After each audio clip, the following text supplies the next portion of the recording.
much as we welcome everyone to the NCAA Baseball Regionals presented by Capital One. It is a gorgeous day in the Pacific Northwest as we begin the Corvallis Regional, one that sports 15 national titles among its participants, far and away the most of any of the 16 regionals. And our first of 2 games today from Corvallis brings in the school with 12 of those national titles. The USC Trojans making their first appearance in the tournament in 10 years, going up against the TCU Horned Frogs, their 5th tournament appearance in the last 6 seasons. Take a peek at our regional bracket. The host Oregon State will take on the West Coast Conference champs, St. Mary's College, later today. It is double elimination, 2 games today, 2 tomorrow, as well as Sunday, and if necessary, on Monday. We are happy to have you with us from the Pacific Northwest, along with 17-year Major League Baseball lefty Greg Swindell. I'm Mark Neely. Zeke, this is a really interesting mix of the 4 teams here. It's a real interesting mix. You got USC, as you said, with 12 national titles. Haven't been in the regional since 2015. St. Mary's making their 2nd appearance ever. And then you got annuals, Oregon State, the host, and TCU. So a really beautiful weekend. It's going to be some good baseball. All 4 teams in this region, one of 3 across the country that have 35-plus wins. Speaking of TCU, we get to see the Big 12 Freshman of the Year, DH Sawyer Stroh-Snyder. Yeah, Sawyer Stroh-Snyder is a very ultra-talented freshman for these TCU Horned Frogs. Big 12 Freshman of the Year, can hit for power, has really good speed. An arm injury earlier in the season has relegated him just to DHing, but the guy can hit and has really good speed. Well, for USC, 3rd baseman Ethan Hedges, you talk about huge numbers jump in his junior year this year. He's been terrific. He's been very good. 1st on the team in home runs, RBIs, and average. You see he's on the semifinalist for the John Olerud 2-way player. He plays 3rd, also pitches 15 appearances, 9 saves on the year for Ethan Hedges. Well, TCU is going to be the home team in this game. That means we're going to first see right-hander Tommy Lepore on the mound. 1st team All Big 12, 1st year in the conference. He is entertaining and he is animated on and off the mound. Tommy Lepore and TCU taking on the Trojans. First pitch straight ahead.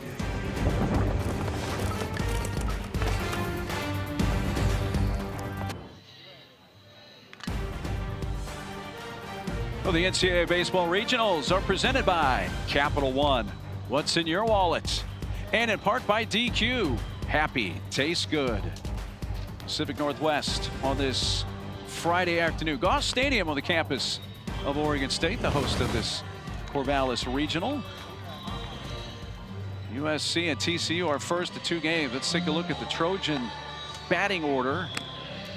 And for USC, got Adrian Lopez batting in the cleanup spot. He comes into this regional, Zeke, with a 6-game hitting streak. Yeah, really hitting the ball well, seeing the ball well.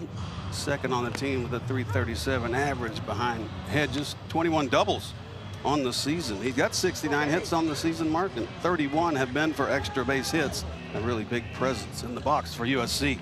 Trojans are going to face on the mound for TCU Tommy Lepore, who played his freshman year at Wichita State, transfers to Fort Worth, and what a season he's had. 1st team All-Conference. Yeah, you talked about being the transfer.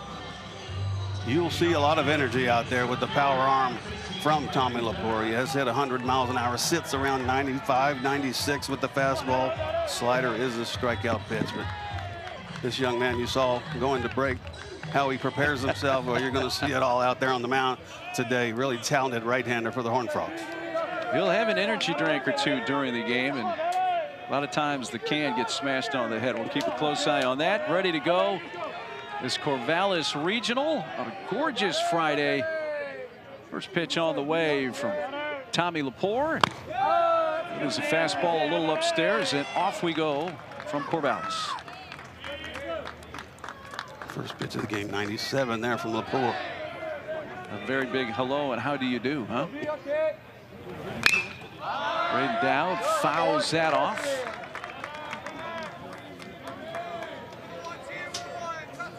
Dowd hitting well, top of the order. Michigan native from Clarkston, northwest side of the Detroit Metro. Sits safely in 7 of his last 8 games coming into the regional.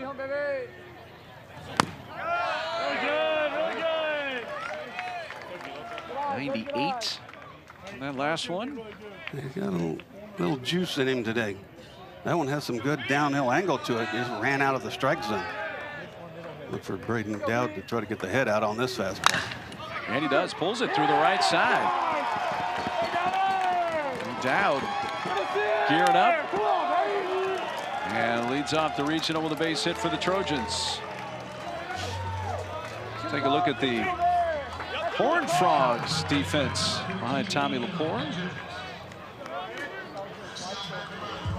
Cadena, Brunson, Franco in the outfield. Bell, Silva, Griffin, Kramer on the infield. And Nolan Traeger's doing the catching for Lepore.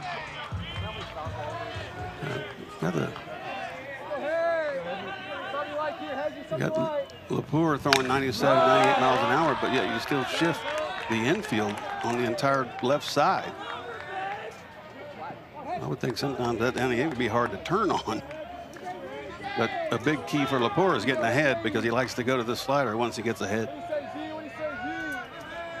There's Ethan Hedges, tremendous year from the junior from the LA area. Went up after that one. Sometimes you can get away with them. Got away with that one. A hanging slider. Hedges just underneath it.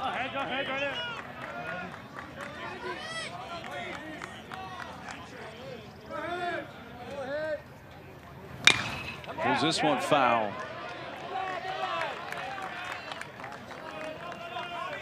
Good look at Goss Stadium. First of 2 games today. The host Oregon State taking on St. Mary's College later today here. First TCU USC. And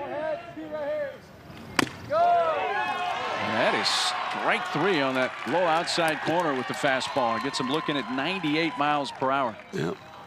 There's times you turn and tip your hat. This is just about a perfect fastball as you can get. Look at the downhill angle on this one, in perfect location, right on the outside corner. Gets the call there from home plate umpire Clint Fagan. We asked Tommy yesterday in our meetings, how do you control yourself out there? I mean, sometimes you do have to pull the reins back a little bit and breathe and slow down, but that's him. That's who he is on the mound, and it's working. Bryce Martin Grudzielanek goes around for strike 1.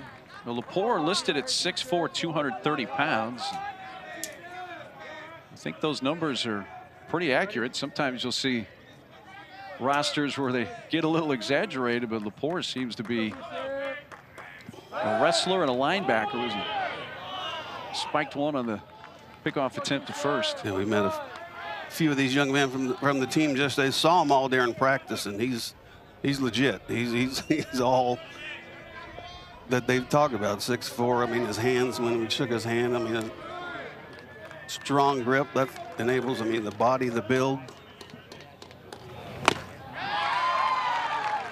A lot of people think that, well, you throw 98, you have a good arm. Well, no, I have a good core section. I have strong legs, everything that goes into that arm. The arm is just a catapult to get the ball home. Lepore's from the Kansas City area with the Blue Springs South High School. Played football and wrestled at high school in addition, and now they're going to, well, the violation at the plate. Too much time, and that's strike 3. You got to be ready for the pitch.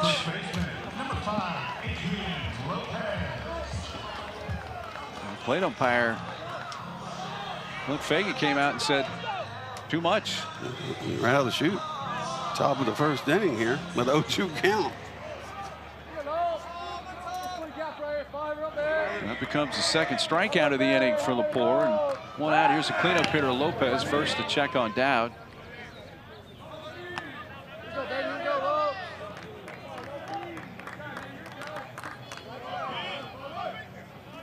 We're just kind of getting settled in here, so weren't paying a whole lot of attention to the pitch clock ourselves, but obviously the plate umpire was, Clint Fagan. So with the clock violation on an 0-2 count, it's an automatic strike. Let's see, it comes out under 8 seconds. You have to be in the box and looking at the pitcher, and I think that's what it was. Yeah, you see the time there matched up, and it's an automatic strike, which made it strike 3.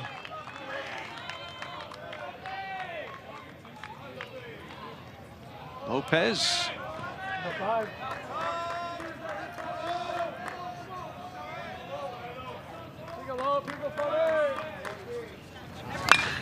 Adrian swings and shoots and foul.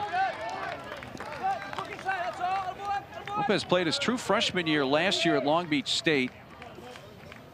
Transferred into USC. It's a program, USC, when we chat with head coach Andy Stankiewicz yesterday. Obviously, the history is there. The 12 national titles. But since the turn of the century, hasn't been a whole lot of success with the program.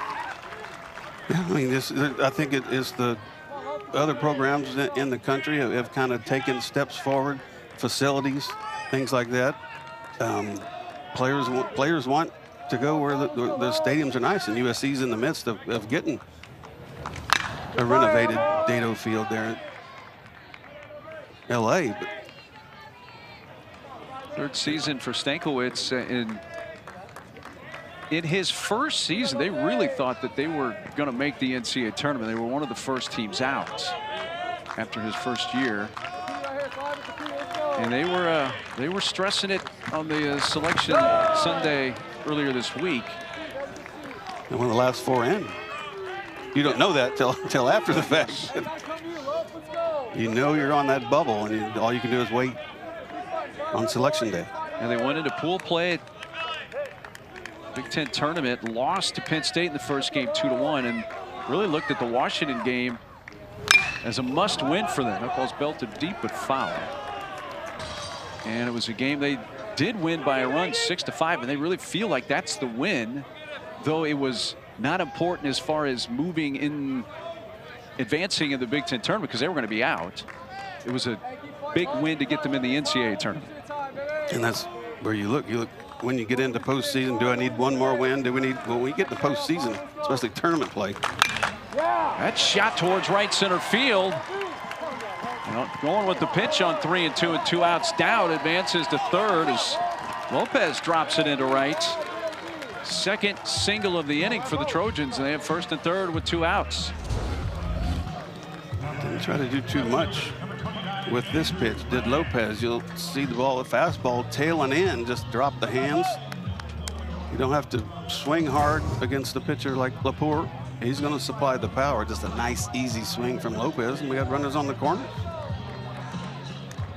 Trojans trying to get on the board first here in the top of the first inning against Lepore. Left fielder Andrew Lamb at the plate.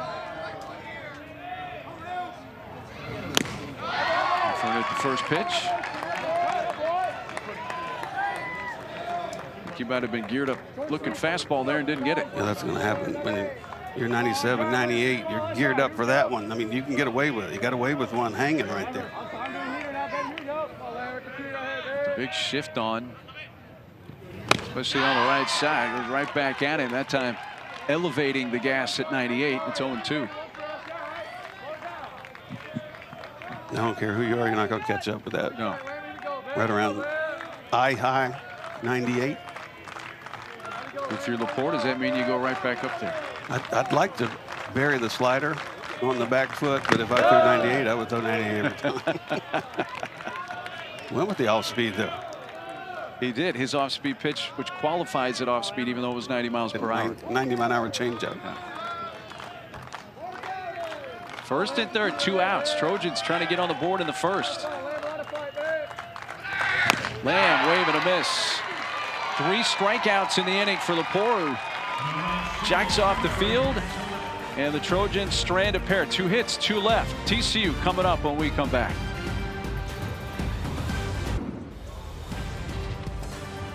No scores. We head to the bottom of the first, just getting things rolling here in Corvallis. Let's take a look at the TCU Horned Frogs starting lineup for head coach Kirk Saarloos. Noah Franco batting in that cleanup spot for the Horned Frogs, a team that really feels like they were on the cusp of maybe winning that Big 12 tournament and hosting this week. Just about one strike away, 1 out away from winning the Big 12 tournament. But are here in Corvallis this weekend. Noah Franco in that 4th spot. First team all Big 12. 11 home runs, 49 RBIs, loves baseball. Moved out to Florida to go to IMG when he was in the 8th grade. Liking baseball. And today the Horned Frogs are going to be facing the ace right now for USC, Caden Aoki, 6 foot, 185 senior out of Huntington Beach. The numbers are, you can't really control wins and losses once you leave a game, but 81 strikeouts, 14 walks, calm and confident on the mound, relies mainly on command, has a really good changeup. Talked about that one yesterday, and he likes to use it. Got his hands full today with 6 lefties in the lineup for. Including Jack Bell on the first pitch, pulls it on the ground at first baseman Adrian Lopez. 1 pitch, 1 out. Caden Aoki. Let's see the defense behind Aoki. On the outfield with Lamb, Dowd, Nasir, Martin Grudzelanek, Covarrubias up the middle, Hedges and Lopez on the corner infield spots, and Richard Tejeda doing the catching for Aoki. Adrian! Brings up the Big 12 Freshman of the Year and first team All Big 12. Sawyer Stroh-Snyder. Starting him off with a changeup right there after Bell went after the first pitch.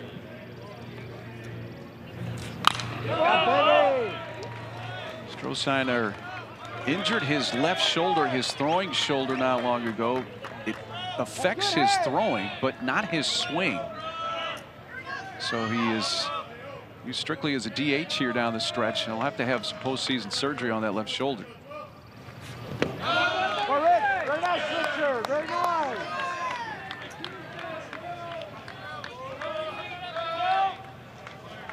I had a chance to visit with Sawyer yesterday. Interesting young man. You saw from Brock, Texas, just west of Fort Worth. He did not get off to the best of starts early in his freshman campaign. In fact, had 9 strikeouts in his first 10 plate appearances as a collegian, was 6 for his first 36 through 11 games. And then it was interesting what the Horned Frogs head coach Kirk Sarlos did. He said, hey, there was one game I just said, I'm going to sit you down. You're going to play after this. Don't worry about it. But just observe and relax. And I'll tell you what, that worked like gangbusters. He knew what he was getting when he got Kirk Sarlos, when he got Sawyer Stroh-Snyder. I mean, a kid who never really struggled in high school. He was the Texas Hitter of the Year his senior year in high school. And so when you see 10 or so at bats, that can get to a young man. That can get to a true freshman. It can get to anybody. And I think it was a comfort level, a comfort for him to know, okay, he has every right to sit me right now, but he's going to rely on me, and kind of relaxed Sawyer at that moment. And you saw the numbers since then. Took a fastball just off that inside corner and now swings and fouls it away. That 90-mile-per-hour fastball, the previous pitch from Aoki, that's kind of where his velo is going to ride with his fastball. Well, upper 80s, maybe a 90, 91 if he's feeling juicy on a couple of pitches. But right there, you saw the changeup. That's his go-to. Yeah. Here is the tag made by the catcher Tejeda, and a strikeout of Stroh-Snyder. Round number 2 in the first K for Aoki. The numbers now, 85 strikeouts and just 14 walks. He's going to be around the plate, and that's why. When you're around the plate, move the fastball around, you have to respect the changeup. You just can't catch up with it because you saw the depth floating away from the lefties. And that fastball curve change combination, very effective for Aoki. It's over strike 1 to Kramer. Aoki's a senior from Huntington Beach. Went to Notre Dame for his true freshman season in 2022. Didn't pitch a whole lot, only a little over 9 innings. Then transferred to USC for 2023. Made an immediate impact. An ERA under 3 in his first full season with the Trojans. Was all Pac-12.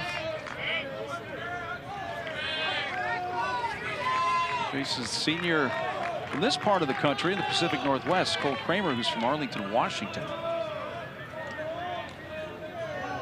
Played a little bit of a tour guide the last couple of days. He did. From what we hear. Went to community college just right across town, basically in Albany, Oregon, at Lynn Benton Community College. It's literally just a handful of miles east of Corvallis.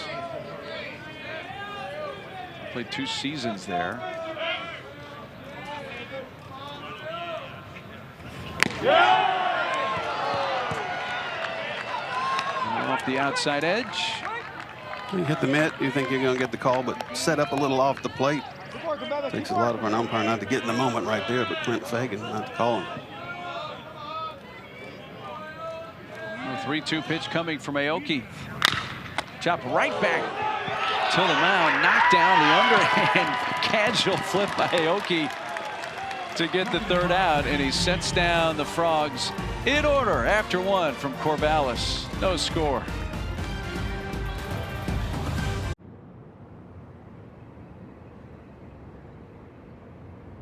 Juicy, flame grilled, and ready for adventure. Experience a new kind of flame at Burger King. How to Train Your Dragon, coming to theaters June 13th. Ooh, look at those pork chops. With Hidden Valley Ranch seasoning? Yes, please. Ranch seasoned, savory, and sizzling. Hidden Valley Ranch, only serious about flavor.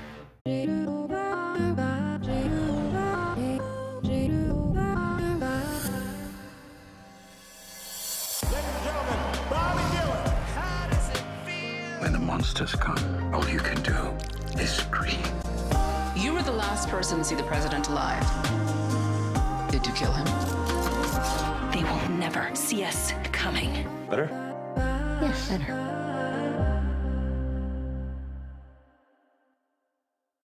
I've been warned by celebrities, athletes, and world leaders, but I've always felt most comfortable up here with the folks that made me who I am. I'm right at home out here on the land, because this is where I come from. I've been showing up here for nearly 200 years, and I can't wait to see what's next. That's off to the future. John Deere plans to invest nearly $20 billion in America over the next 10 years. Well, Tommy Lepore had an outstanding first season, still rolling for the Frogs. He pitched their opener in the Big 12 tournament in Arlington, Texas against Houston. 6 1/3, no runs, 2 hits, a walk, 6 Ks. He won that game, and Tommy does what Tommy does. I think the team, as we were talking to him yesterday, some of the guys, when he was talking, you could see them looking at each other and just kind of snickering a little bit, because it's him.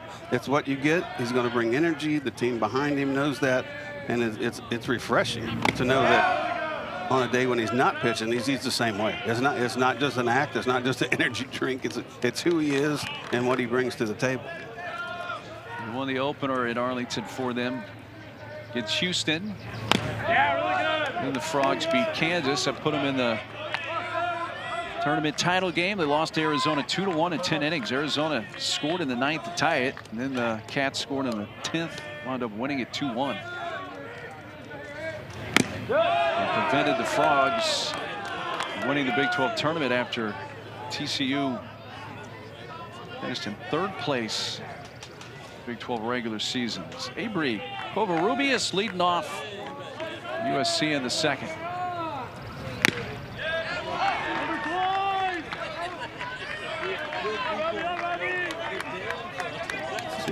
One time I would like to see 97 on the street. There was a few times that when I was pitching it happened, but it was off the bat. The exit velo. Peel denied. And that is a walk to Covarrubias, so the first free pass handed out by Lepore. Take a look here. Covarrubias. Ball's up. Not even close to going around right there. Leadoff base runner for the Trojans.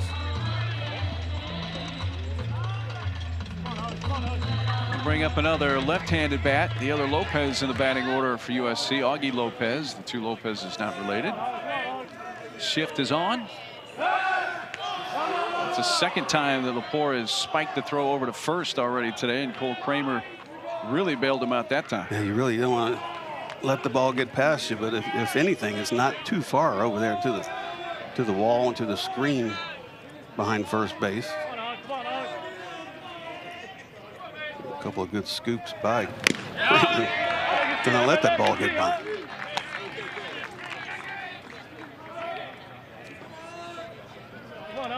Lopez, LA area, Hermosa Beach.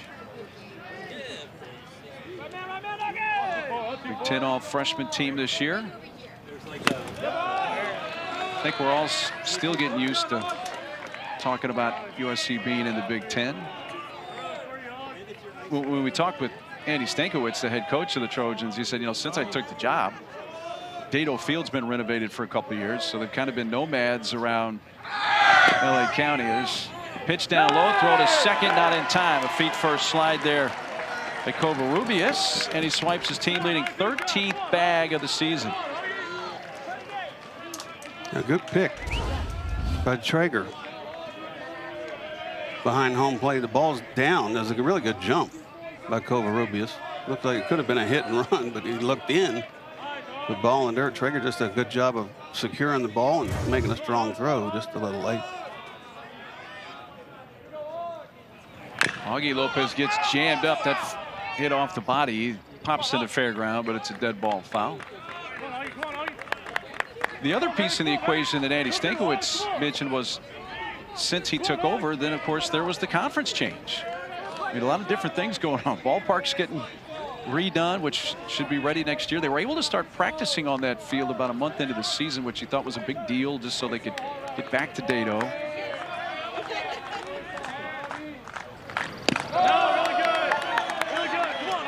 And then, as I mentioned earlier, they really thought going into the selection Sunday in his first year that they were going to make the NCAA tournament, and did not. Big disappointment.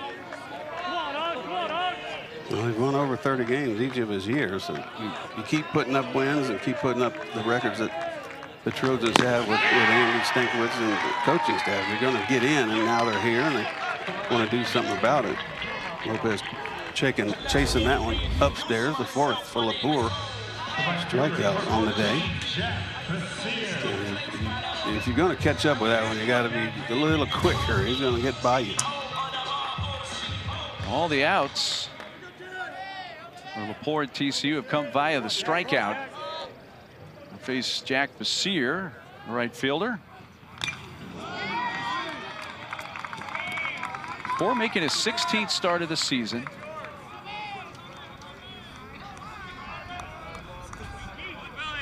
So you're batting in the 8th spot in the order for the Trojans.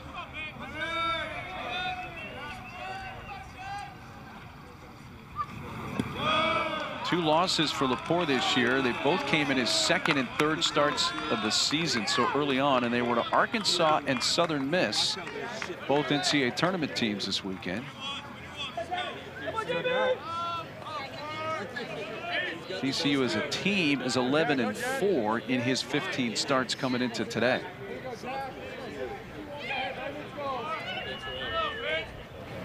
At the high part of the zone. An off-speed pitch. Did you think? Is it high? I mean, belt high. As a pitcher, yeah, you don't want to throw a hanging slider there, but you get the call. 1-2 to Basir, and he golfs that high hop on that turf. Silva charges, fires to first, gets him by a step. Does advance Covarrubias over to third, and he is there with 2 outs. And for the first time in the game, TCU gets a defensive out in some fashion other than a strikeout. Yeah, hit it to the wrong place. Anthony Silva, one of the smoothest shortstops in college baseball, has been his 3 years there at TCU. He's up the 9th spot in the order. Catcher for the Trojans, Richard Tejeda.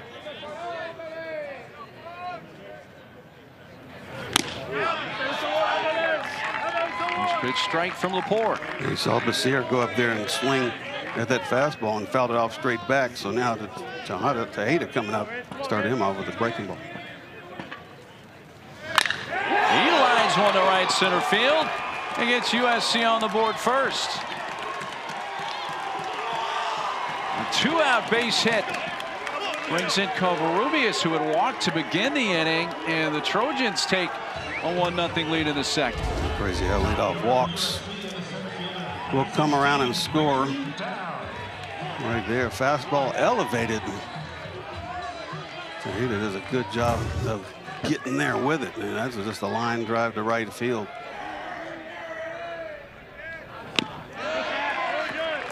Tenth RBI of the season for Tejeda.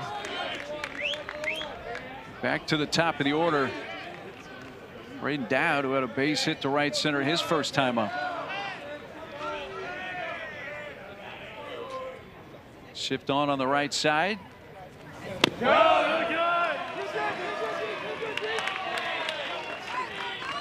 TCU is the 2 seed, USC the 3 seed. Obviously both teams going with their ace here in this all-important first game in the Corvallis Regional.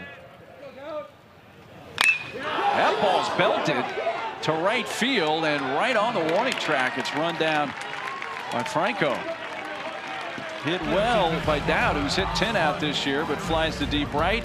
Trojans, though, pick up a run in the second to grab the early lead. Fire it up. The all-new Dragon Flame Grilled Whopper is here at BK. Bold, juicy, flame grilled, and ready for adventure. Experience a new kind of flame at Burger King. How to Train Your Dragon, coming to theaters June 13th. Hidden Valley Ranch is made with real ingredients for real ranch flavor that's impossible to put into words. But that's pretty close. Indescribably delicious Hidden Valley Ranch. Have you ever looked up at the stars and wondered, is there life on other planets?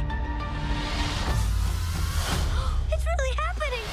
On June 20th. This is the most beautiful place I've ever seen! This is the bathroom. We are not This is awesome! alone. Are you gonna eat me? What? Ew, what kind of alien are you? Disney and Pixar's Elio, rated PG. In your neighborhood, there's a place so good. It's so nice to be at a store meant for me. All natural, boneless, skinless chicken breast is just $3.99 a pound. New crop Georgia peaches are only $1.88 a pound. Hickory smoked thick sliced bacon is just $5.88 a pound. AE low fat or Yo Light yogurt is only 58 cents. Welcome to Fairway, your Fairway family.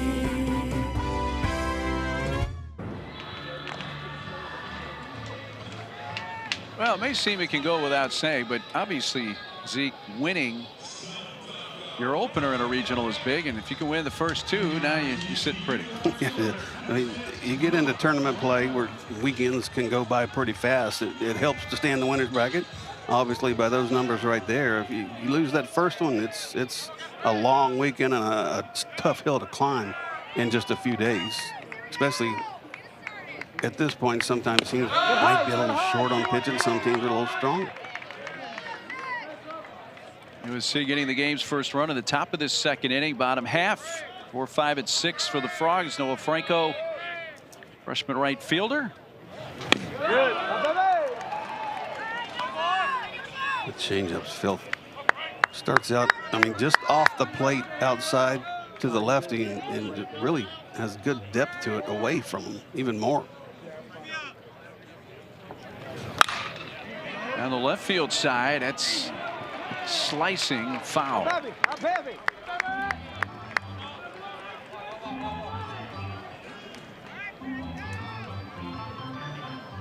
Didn't go foul by a whole lot. Close enough that Franco off the bat's like, yeah, I got to run this out.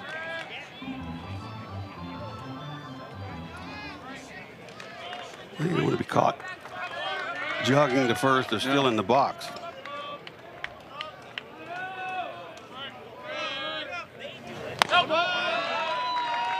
Little things, not that that's a little thing, not running a ball out, but little things in postseason kind of expound. When you do the things right, all's going to be good. All it takes is one guy not getting out of the box, one guy not hustling out a pop fly, and it drops. Strike 3 on the inside corner. Aoki went to back-to-back fastballs there and nips the inside edge and gets his second strikeout. There's our bracket here in Corvallis. Host Oregon State. Taking on St. Mary's later. 2 more games tomorrow to Sunday, maybe 1 on Monday. We'll see. By the way, the first, I don't know if I should call it shocking or not. You and I saw East Carolina not long ago in Greenville, North Carolina, and ECU has beaten Florida in Gainesville 11-6. ECU got out of the chute quickly, scored early and often in Gainesville. And Liam Peterson, ace for the Gators, knocked out in the 2nd inning in that game. Chase Brunson fouls it away. Ball and a strike. The Frogs center fielder.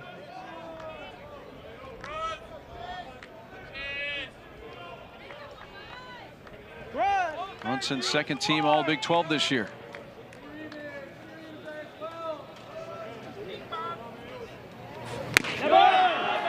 Oki pours in a strike. We've seen a little more of that fastball than we anticipated. I think you will more to righties. He's going to use the fastball curveball away, going away from righties. Fastball changeup going away to lefties.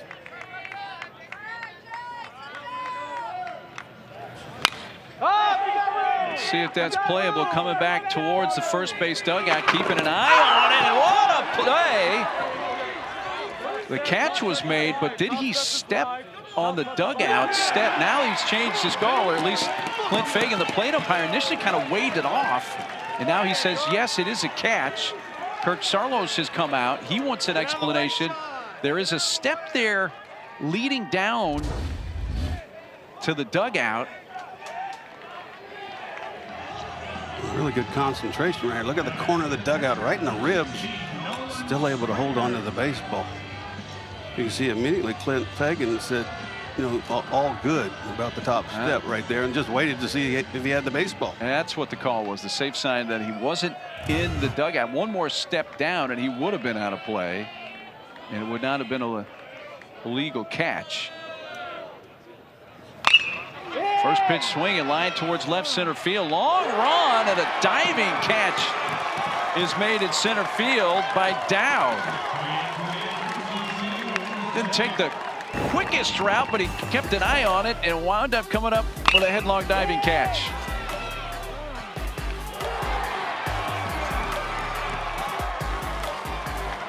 He brings it in. 1-0 USC at the end of 2.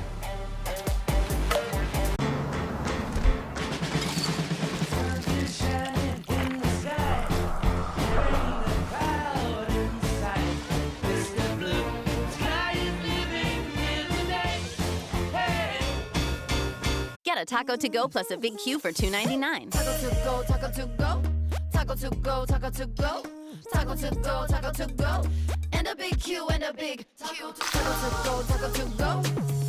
QT, more than a taco.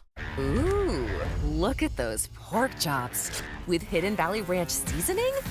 Yes, please. Ranch seasoned, savory, and sizzling. Hidden Valley Ranch, only serious about flavor. The new How to Train Your Dragon menu is now at BK. Get it before it disappears. Oh, toothless.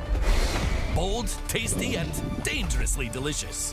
How to Train Your Dragon. Coming to theaters June 13th. Have you ever looked up at the stars and wondered, is there life on other planets? It's really happening. On June 20th, This is the most beautiful place I've ever seen. This is the bathroom.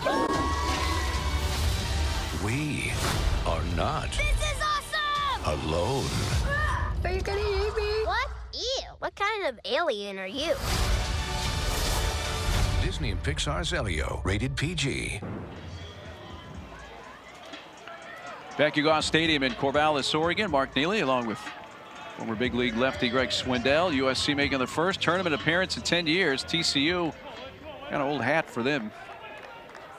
They've been a frequent participant in the NCAA tournament. 6 College World Series appearances. Last just coming a couple of years ago on the first pitch. The hit by pitch puts on Hedges. Stayed upstairs from Lepore right here. Gets him right on the shoulder. Tricep. First pitch, 7th hit batter off Tommy Lepore. You know, batter has reached in all 3 innings now for USC. So a runner aboard for Bryce Martin Grudzielanek. Even a miss at the first pitch. I mentioned that ECU win over Florida. I think I said Gainesville. That game's in Conway, Arkansas, or yes. Conway, South Carolina, Coastal Carolina.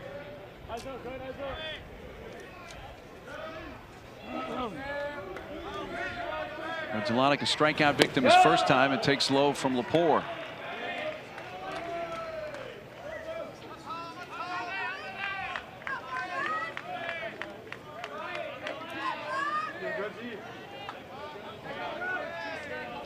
Trojans have gotten, as I mentioned, the leadoff batter on base all 3 innings in 3 different ways. Base hit, walk, hit by pitch. It always seems that the free passes are the ones that come around to haunt you.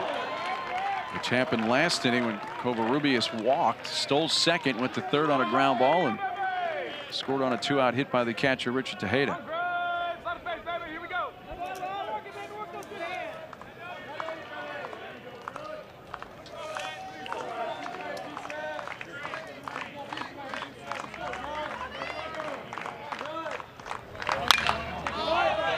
Twist out of play this time. Bryce Martin Grudzielanek, who's Danielle Martin, played softball at UCLA. His dad, Mark Grudzielanek, spent 15 years in the big leagues. Solid 15 years for Father Mark.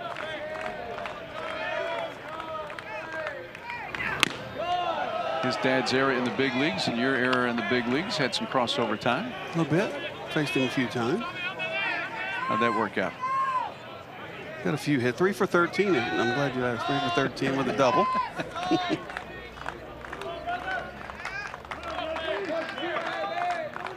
Runner takes off. Pitch swung on and hit towards deep center field. Retreating Brunson, and just in front of the track makes the catch. Edge is able to return back to first. The ball hit well to the deepest part of the ballpark, which is 400 straightaway center field here. A little bit of breeze now, Mark, blowing slightly in. Stop that ball, but it was hit well by Martin Grudzielanek. Trojans team, and one of the last 4 teams in, but won 8 straight series. Mid-March through the early part of May, longest streak quite a while, since the late 70s. They had done that. Just more steps in the right direction from Andy Stankiewicz, the USC program. And talking to the players, I mean, why USC? And you read in their bios the long history of the program, and there's no doubt about that. They've always been good. The numbers don't lie. A lot of national championships. Adrian Lopez hits this deep to left field along the wall, now coming back in. And the catch is made on the warning track with a bit of a dive from Isaac Cadena. Well, the wind, I think, playing with that. It's coming in from left center field. Wind might have kept it in the ballpark. It did keep it in the park because that ball was hammered.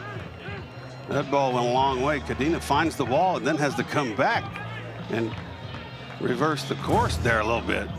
Nice concentration. Yeah, with what little breeze there is, that ball would have been over those bleachers out there in left center. So that really turned into a non-routine play for Cadena now. The throw from Traeger goes into center field. Hedges going to third base, and the overthrow there, but Lepore is backing up, and that's key for TCU, or Hedges might have been coming around and scoring there. Kind of a lost art at times is fielding your position. Tommy Lepore, there's not much room over there. There's a padding and screen behind third base. Head first slide ball airmails into center.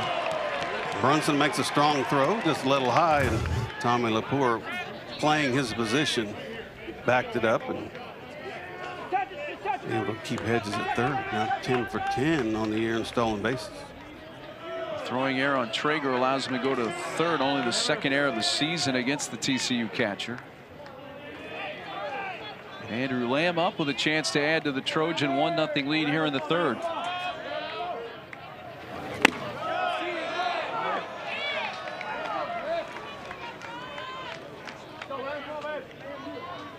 There's the defense. Notice on the right side of the infield, Griffin on the outfield grass. Silva pulled on the first base side of the infield.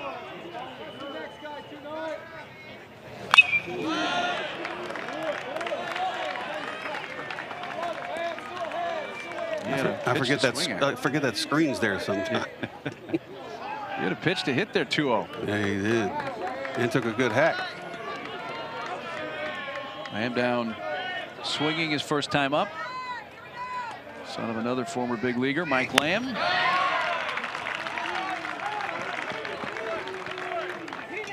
2-0 to 2-2. 55 pitches now, Tommy Lepore. He just hit third with 2 outs.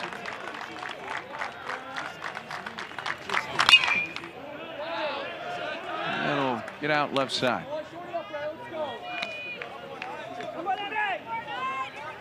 USC picked up a 2-out hit an inning ago from Tejeda to take the lead. I don't know if we could ask for better weather for this first game here in Corvallis. Fantastic. Fours 2-2. Another foul off the bat of Lamb.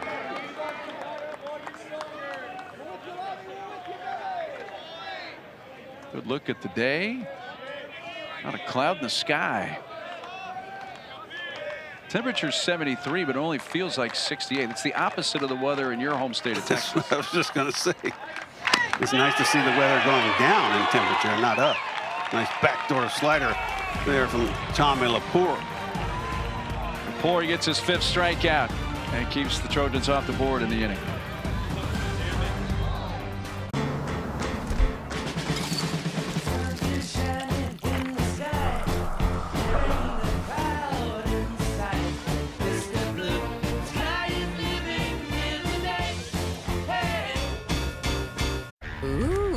Look at those pork chops with Hidden Valley Ranch seasoning.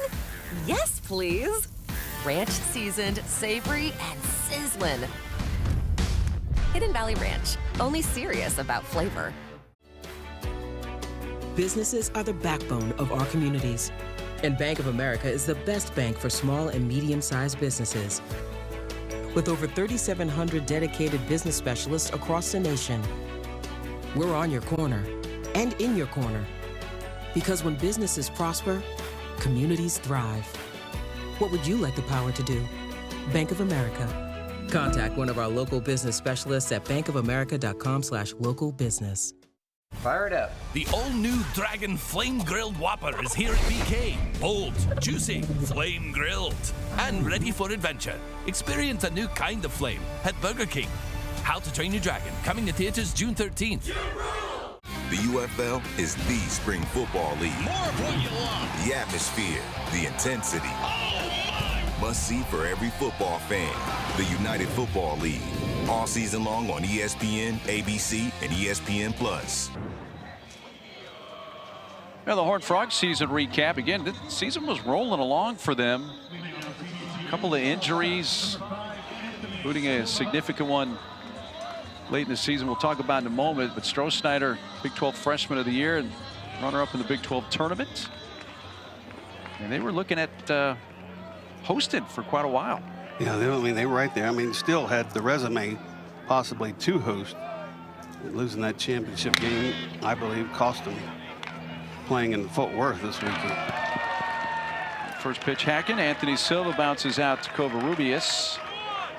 It is 7 up, 7 down for Aoki, and a good team, a good program. Kirk Sarlos has done a good job. Assistant and pitching coach there for a long time. Now the head coach. I mean, now when you look up and it's postseason, you expect to see the TCU Horned Frogs somewhere around the country, and most of the time playing at home. Medina takes ball 1. Now, we asked Kirk Sarlos yesterday for an update on Carson Bowen, the rib injury that has kept him out. He said, you know, best case scenario is if we were to make it to Supers, maybe next weekend. He said, but even then, we may have to make it to Omaha to see him back on the field. And that's a huge blow to lose Carson Bowen, especially at this time of year. Yeah, he was a freshman All-American and Team USA kid, along with Silva, their freshman year. A leader, vocal leader, as well as on the field. Dina shoots it to center, retreating. Braden Dowd hauls it in. I think the biggest thing about this weekend is that Carson Bowen is not even here. He can't even lend his support. I'm sure they've talked to him and everything, but having him not here and have kind of a leader on the bench. Definitely so. ESPN, the home for the NCAA College Baseball region, is for around-the-clock multi-game coverage. Scan the QR code. ESPN Plus subscribers can access expanded coverage with Squeeze Play. Got to keep Schick, Rooney, and Burke busy all day, and they are. Carson Bowen, junior, second team All Big 12 this year, did not make the trip from TCU. Now you have a maximum roster of 27 active players in the regionals.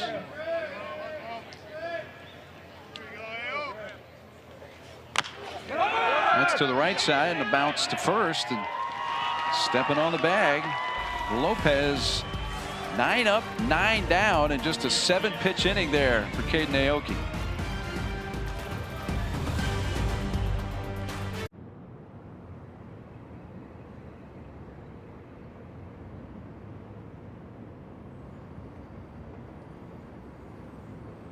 The new How to Train Your Dragon menu is now at BK. Get it before it disappears. Oh, toothless. Bold, tasty, and dangerously delicious. How to Train Your Dragon. Coming to theaters June 13th.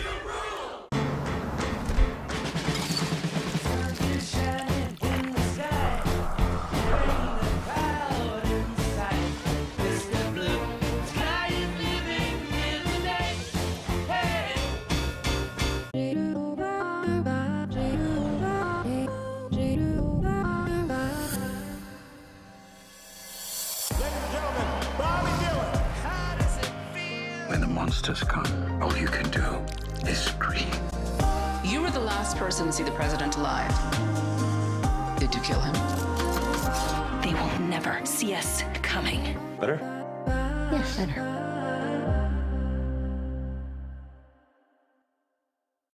Let's go! The Rob Dwalashvili, the Sugar Show! Juliana Pena! How are you going to beat me, Kayla? Kayla Harrison, I will be champion.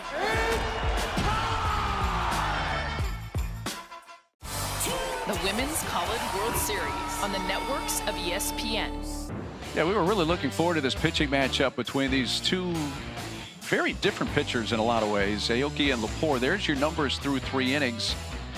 With SC up 1-0 going to the 4th. One thing you don't see there that's important, 58 pitches there, as you do see, I should say, 58 pitches for Lepore. Just 32 for Aoki after that 7-pitch inning. Nice, calm, collected, last on his control. Yeah. We're seeing every bit of that. And for Lepore, I mean, the leadoff walk in the 2nd inning, his only walk of the game, is the only run of the game, came around the score. For the 2nd consecutive inning, he has hit a batter, and USC puts the leadoff batter on base for the 4th inning to begin the game. Covarrubias hit by pitch. All 4 have reached into via this right here. Breaking ball backs up, gets it almost the same place that it got Hedges in the 3rd, just up around the shoulder area. You mentioned Covarrubias walked in his first plate appearance, leading off the 2nd, stole 2nd with the 3rd on a ground out, and scored on the 2-out hit by Tejeda. Stolen base made him 13 of 17 now in the season. Here's Augie Lopez. 1-1 upstairs.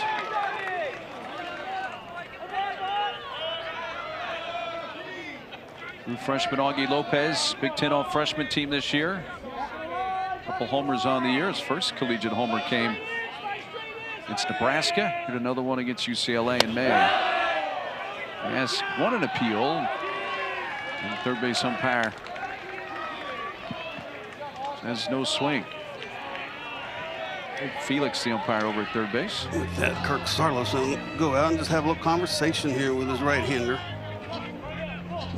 Just out of sorts. 2 hit batters, a walk, 3 singles, 5 strikeouts for Lepore.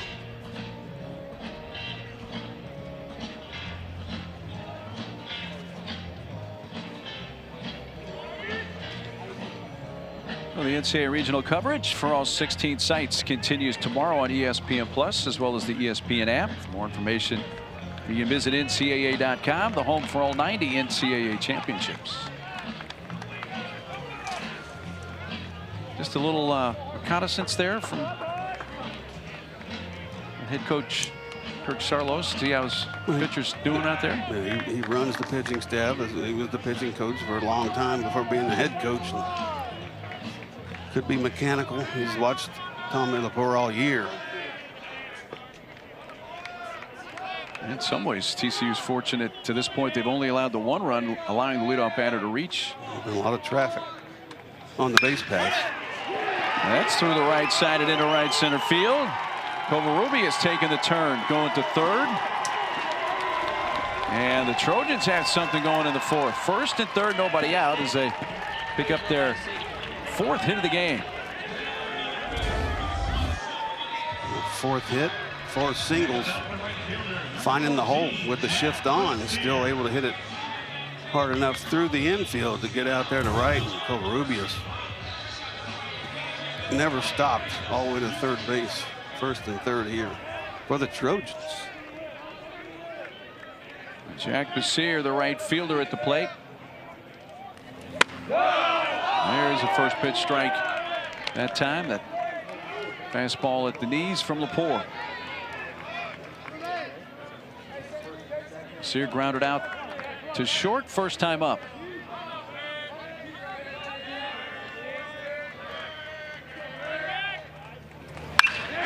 That's line off the glove of the shortstop Silva and into center field. It scores Covarrubias. And Basir with his 26th RBI, 2-0 Trojans. Anthony Silva almost getting to that baseball, fully stretched out on his leap and just off the glove. Nice powerful swing again. A single. Driving in a run.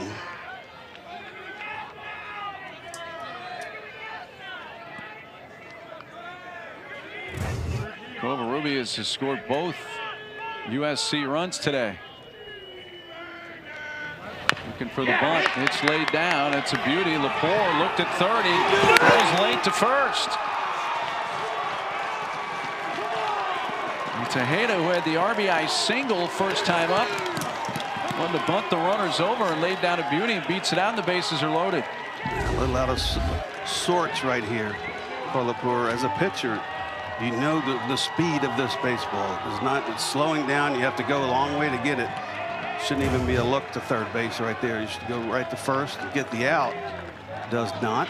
Infield single. That might be the day for Tommy Lepore. That is indeed another visit. So Lepore coming out after 3 innings plus 4 batters into the 4th. So the top of the order coming up, and the Frogs are going to make a pitching change.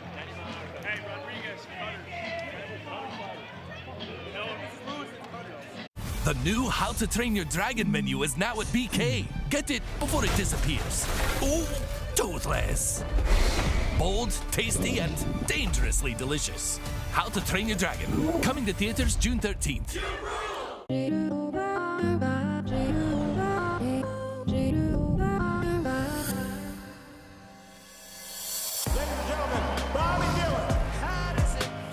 When the monsters come, all you can do is scream. You were the last person to see the president alive. Did you kill him? They will never see us coming. Better? Yes, better.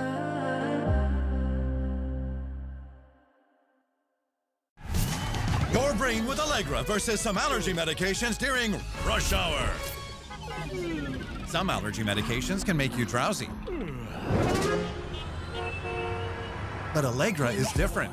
Traffic jam? We got this. Woo! We're nailing it. Yeah, come on. Like a boss. Right on time. Allegra is fast 24-hour allergy relief with 0% brain interference, so you can use it even when you're driving. It's a no-brainer. Sunshine came softly through my window today. When you've made your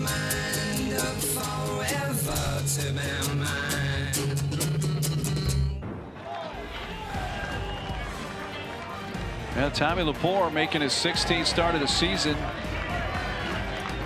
First here in the NCAA tournament for the Frogs. Comes out after 3 innings plus 4 batters into the 4th. And he'll give way to junior from Long Beach, California, Luis Rodriguez. Really talented junior is Luis Rodriguez, 6'1", 200 pounds, 25th appearance for the right-hander. Last appearance in the Big 12 tournament against Kansas. 5 innings, 3 hits, no runs, 1 walk, 4 strikeouts in that ballgame. So he can give you depth, can give you innings right here, something the Horned Frogs need at this moment. But huge moment right here. You have 6 hits, all singles for USC. Looking for that extra base hit to separate this game. Top of the order, Braden Dowd. 1 for 2 so far. Takes ball 1. Zeke, you mentioned Rodriguez's last appearance against Kansas in the Big 12 tournament. That 5 innings, a season high for him, and it was an 11-1 win for TCU through 56 pitches. He pumps in a strike. Pitched well, yes. A little different situation here. You're down 2-0 in game 1 of the NCAA tournament. Bases loaded. Ideally looking for a strikeout right here, possibly a ground ball. You'll trade a double play for a run.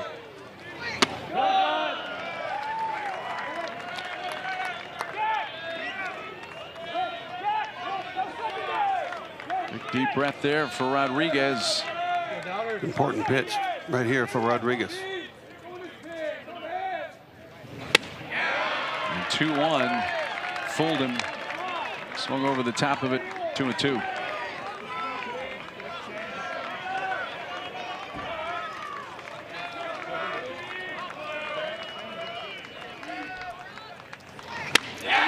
And Rodriguez does get that strikeout in a huge spot for the Frogs.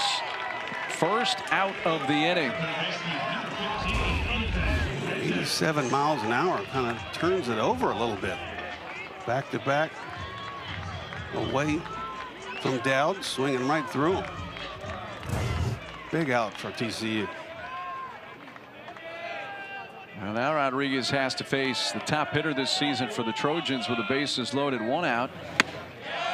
First pitch strike to Ethan Hedges. Shift on now. Kramer at first, playing way off the base.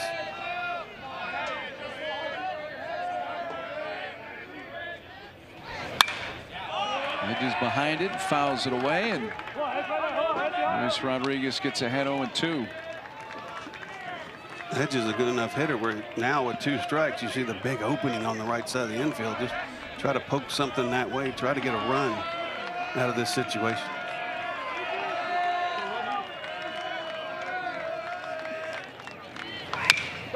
That's put in play towards short. He's going to try to get 2 out there. The first not in time.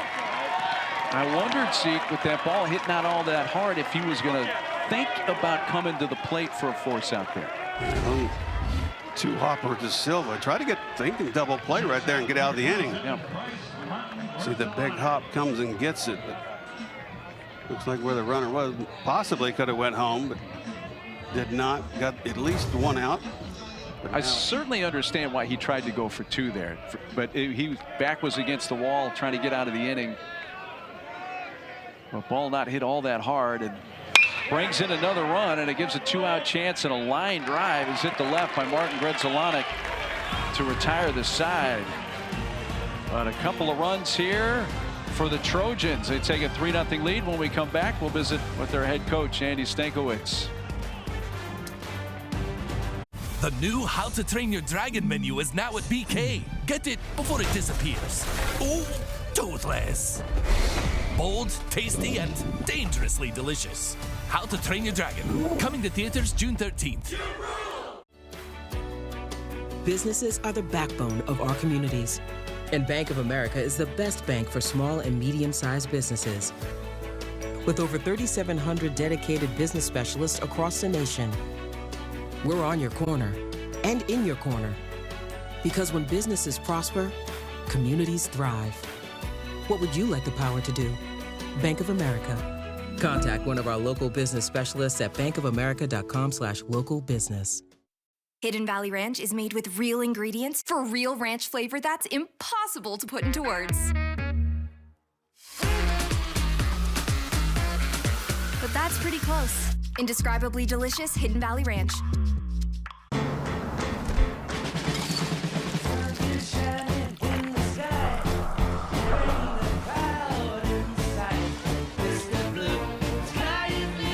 Trip.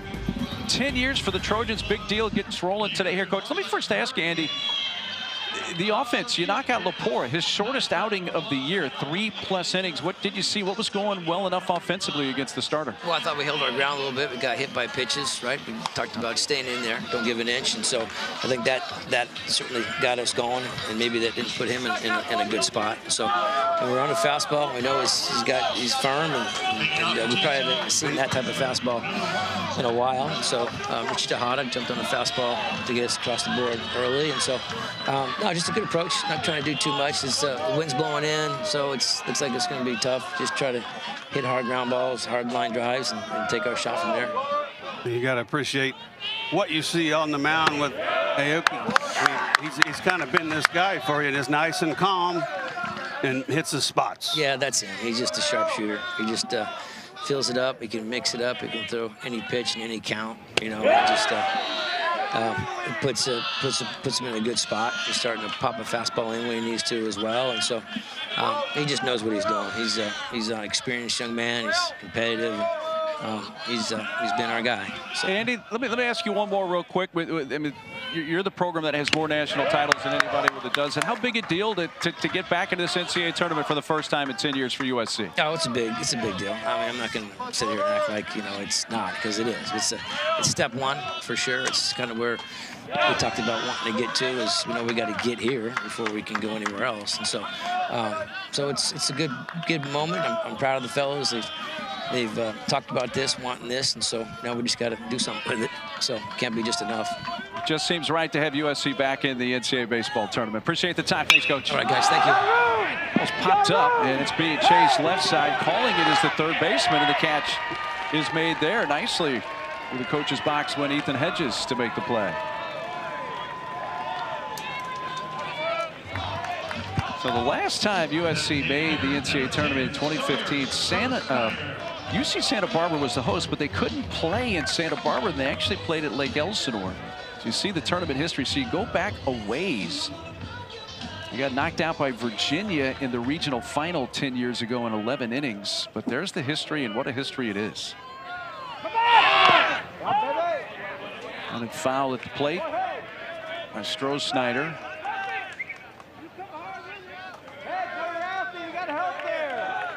Second time now through the order. Stroh-Snyder struck out against Aoki back in the first inning. They're trying to get base runners. Still looking for their first here in this game against USC.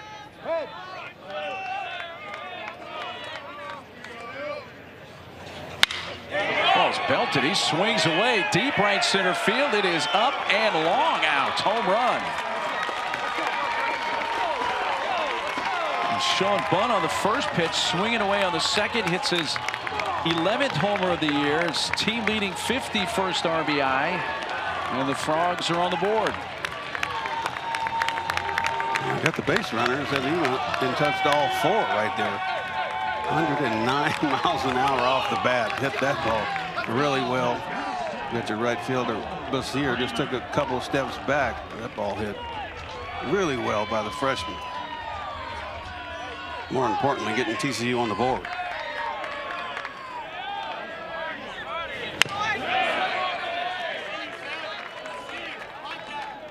It's the 8th home run that Aoki has allowed this year. Over 90 innings pitched on the season. Big 12 freshman of the year, Sawyer Stroh-Snyder, got him on the board. Chopped out slowly to shortstop. Kramer thrown out.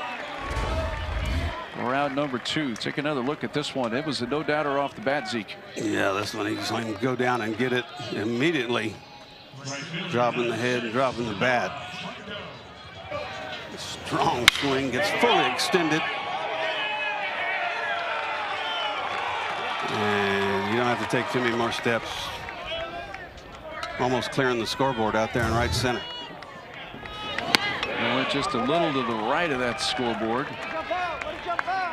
Franco taking a home run cut. It came up empty. He's hit 11 on the year. Aoki pours in a strike. Aoki faced TCU last season. Went 5 innings, allowed 1 run, struck out 4. TCU won that game 9-8 in 11 innings, and Aoki did not get a decision. Breaking ball, wave and a miss. It does require Tejeda to throw to first to complete the strikeout. Third K for Aoki.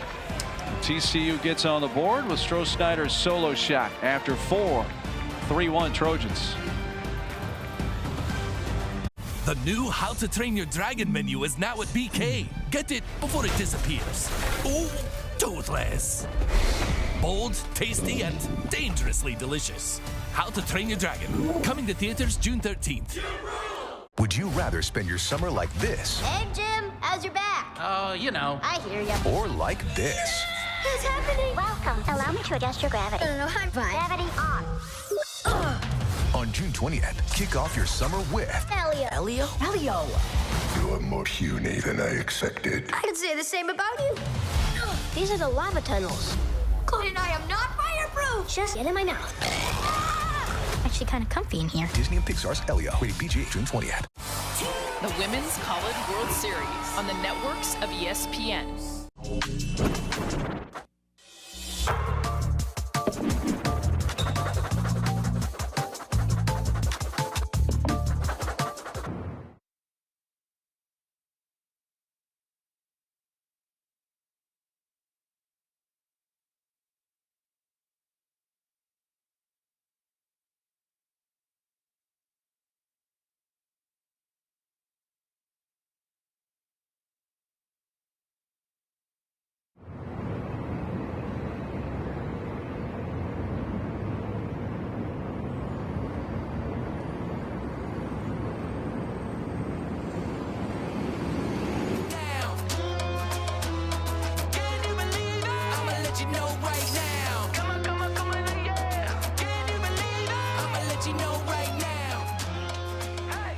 Won't be long, starting June 13th in Omaha. Back for the Men's College World Series.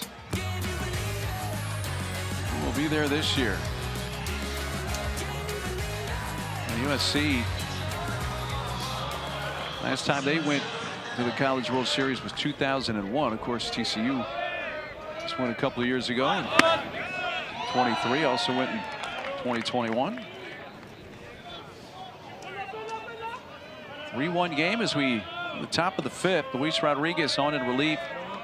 The starting pitcher Tommy Lepore. Adrian Lopez waves and misses. It is 0-2.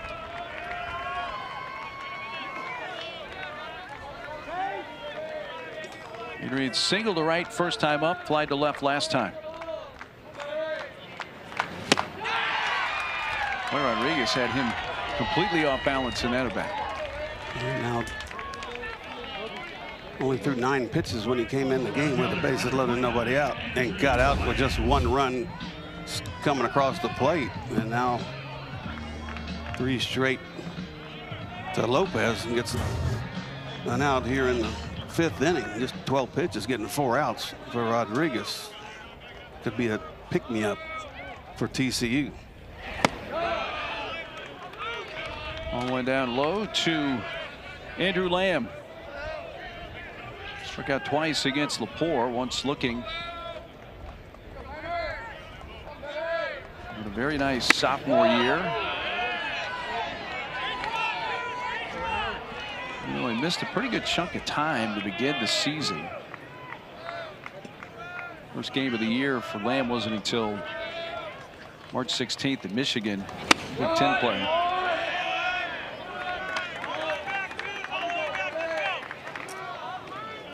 See, that pitch has a lot of run to it. Traeger keep trying to back in and move the glove, trying to keep it on the plate. Can't do it.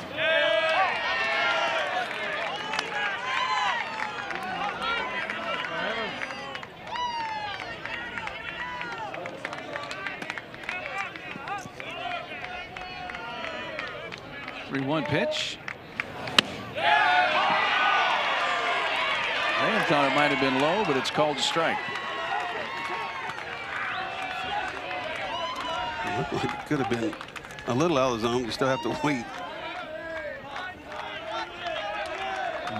Brings a 3-2 pitch now. Out of play. Wanted that one a little more in, trying to get him leaning out over the plate with those sinkers, and that one just stayed on the plate.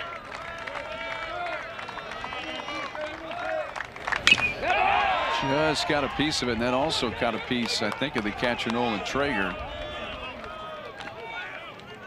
Takes a little walk around to try to walk that off. Inner part of the thigh right there.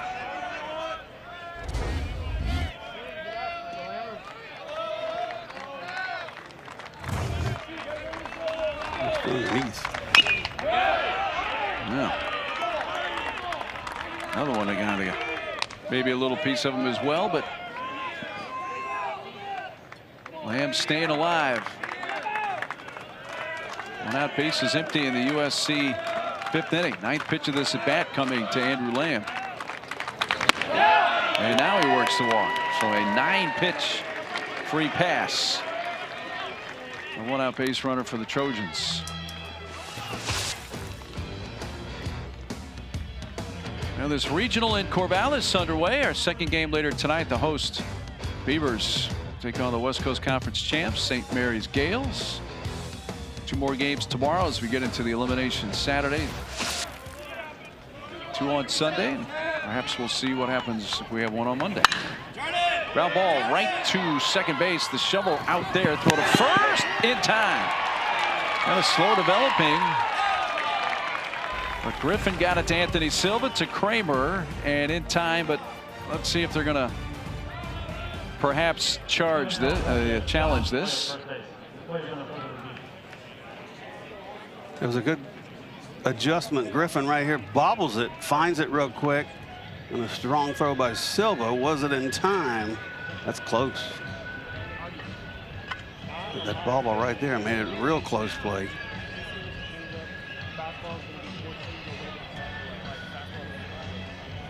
I think he might have beaten that out. Foot on the bag by Kramer. That's a definite look right there. It looked like the foot hit the base before it was secured in the glove.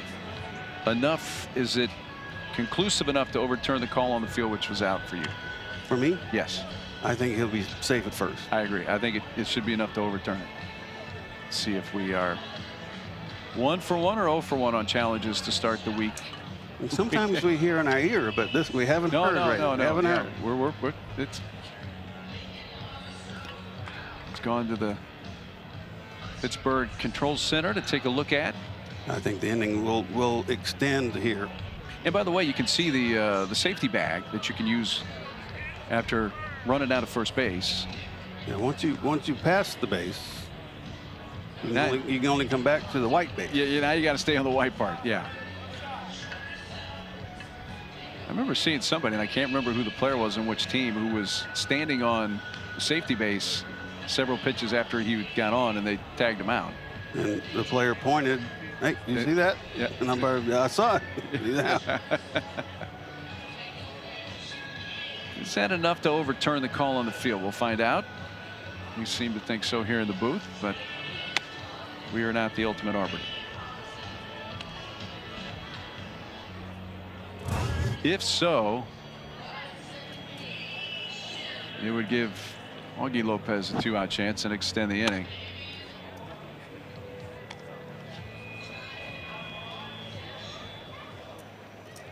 So now the umpires who just relay the call from the Pittsburgh Control Center. And now the fans should be able to hear what's going on here. Yes. He's having a little issue with his mic there. Maybe they won't hear. After review, the runner at first base is safe. University of Southern California has 2 remaining times. Well, the call is indeed overturned. And it'll give the Trojans 2-out base runner here in the top of the 5th. Covarrubias on base once again.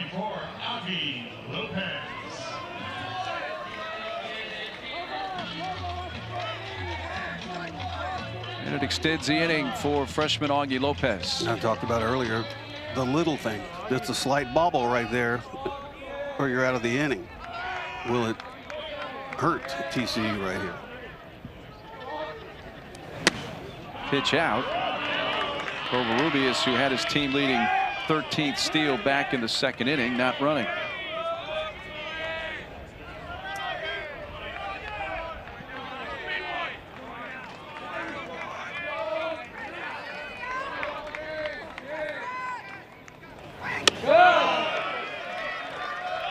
And Lopez gets ahead. 2 balls, no strikes.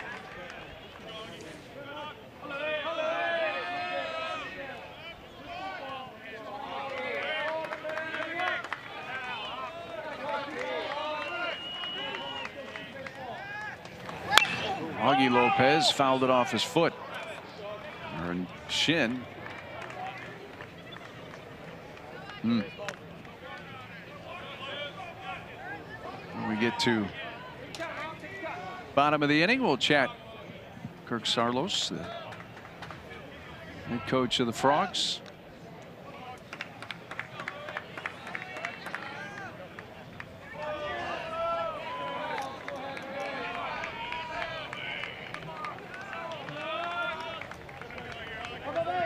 Long look in by Luis Rodriguez. He's ready now. A 2-1 pitch. Instead, check on Covarrubias. A little bit bigger lead and kind of had him leaning over there.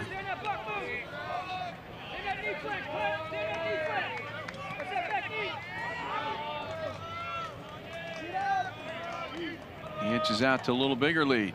Not running. Fastball is upstairs.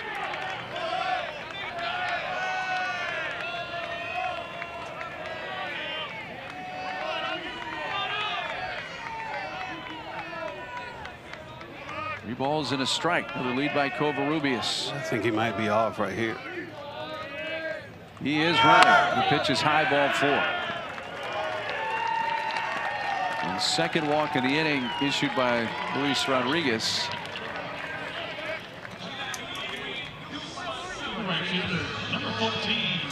That's going to pass the bat. Trojan right fielder Jack Basir. A couple runners on. Covarrubias and now Augie Lopez.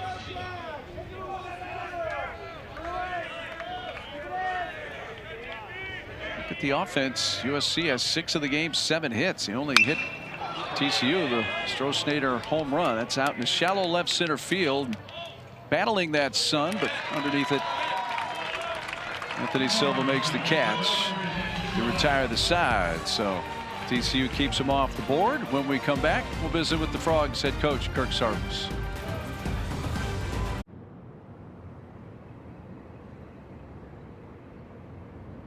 The new How to Train Your Dragon menu is now at BK. Get it before it disappears. Oh, toothless. Bold, tasty, and dangerously delicious. How to Train Your Dragon. Coming to theaters June 13th. Would you rather spend your summer like this? Hey, Jim, how's your back? Oh, you know. I hear ya. Or like this? What's happening? Welcome. Allow me to adjust your gravity. No, I'm fine. Gravity on. On June 20th, kick off your summer with Elio. Elio. You're more puny than I expected. I could say the same about you. These are the lava tunnels. And I am not fireproof. Just get in my mouth. Actually, kind of comfy in here. Disney and Pixar's Elio. Rated PG, June 20th. Hold on. You're still purchasing your lenses from your optometrist? What are you doing? Come on. Walk with me to the glory that is 1-800-CONTACTS. It's quick. Affordable. Easy to use. As we head to the bottom of the 5th here in Corvallis, it's chat Frogs head coach Kirk Saarloos. Let me just start with Tommy Laporte. What you see from the starter going 3+ innings today? Well, it's tough when I think the leadoff batter got on all four frames, which makes things difficult. Pitching with traffic, high leverage pitches. You know, I thought, early on, I thought his fastball was pretty good. Just didn't have the changeup going.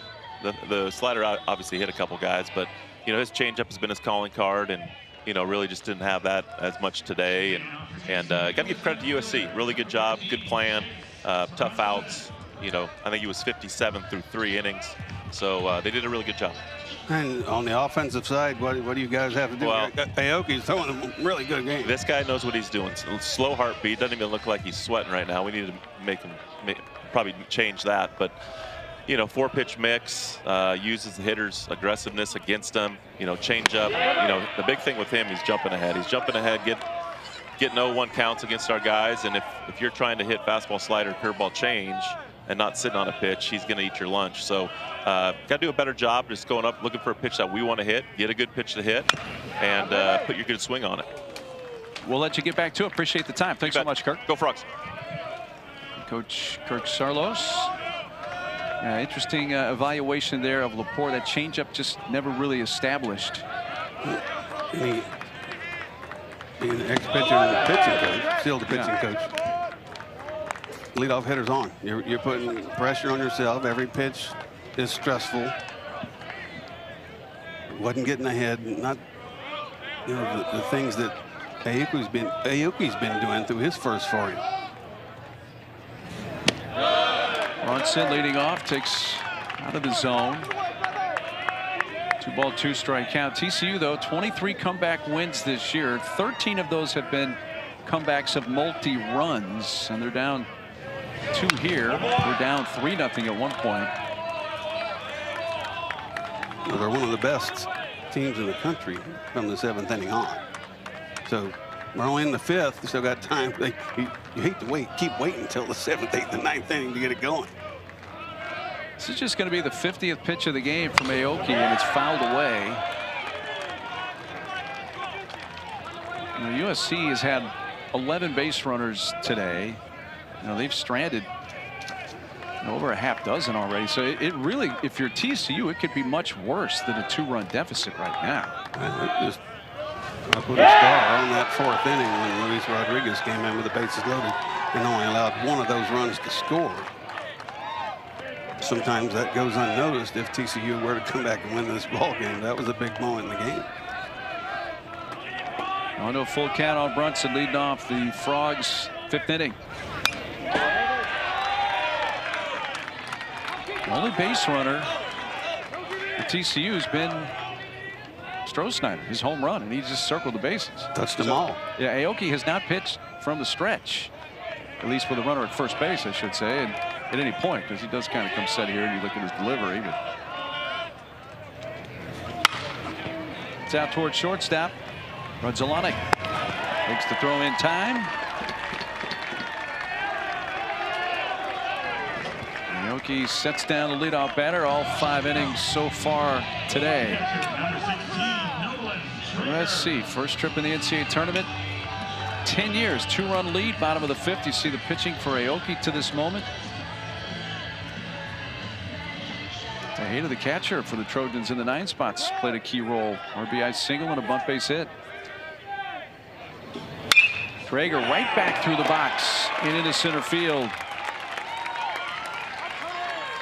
It's the 2nd hit of the game for the Horned Frogs, and that will force Aoki to work from the stretch. Yeah, it's a base runner. We got a base runner.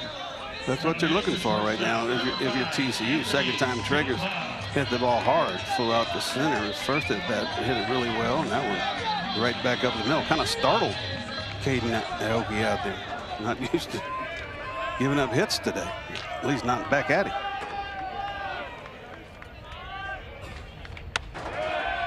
1-1 to Anthony Silva.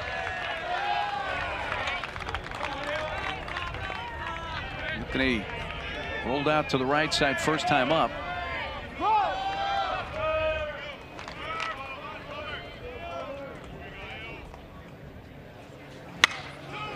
And they turn a pair here. Out at second, out at first. 35th double play turned by the Trojan defense, their first of the day. And Aoki only has to throw 1 pitch from the stretch. 1 pitch from the stretch and gets 2 outs. You got to like that. Caden Aoki putting on a pitching clinic in this ball game so far. This 6-4-3 inning-ending double play. Fire it up. The all-new Dragon Flame Grilled Whopper is here at BK. Bold, juicy, flame grilled, and ready for adventure. Experience a new kind of flame at Burger King. How to Train Your Dragon, coming to theaters June 13th. Ooh, look at those pork chops. With Hidden Valley Ranch seasoning? Yes, please. Ranch seasoned, savory, and sizzling. Hidden Valley Ranch, only serious about flavor. Jeff, you good? Yeah, 1 sec. Listen up. Jeff has a sore back, and it's the Rec League semifinal. Let's get our man back in the game. We got the ice, and we got the hot.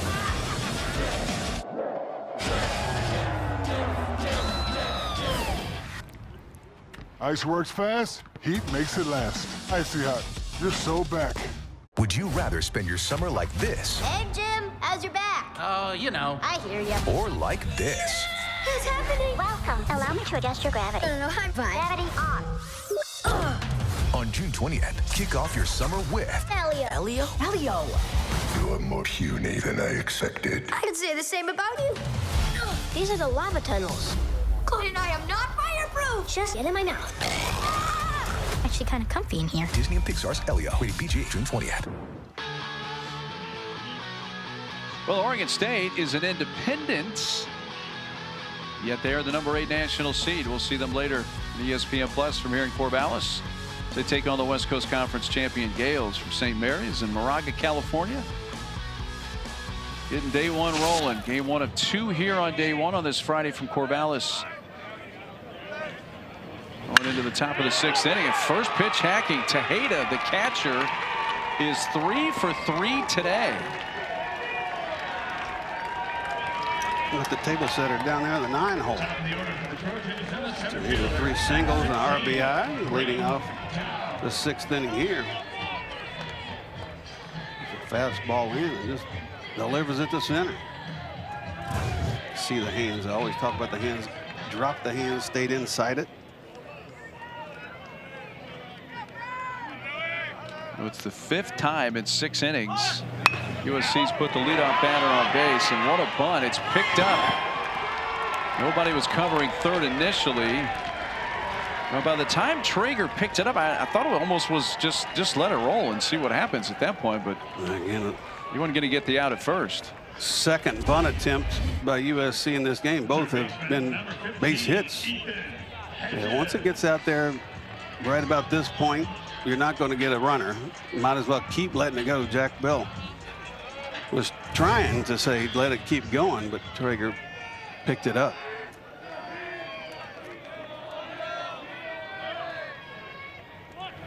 Here's Hedges, and he's bunting, and nobody home as Bell was covering third.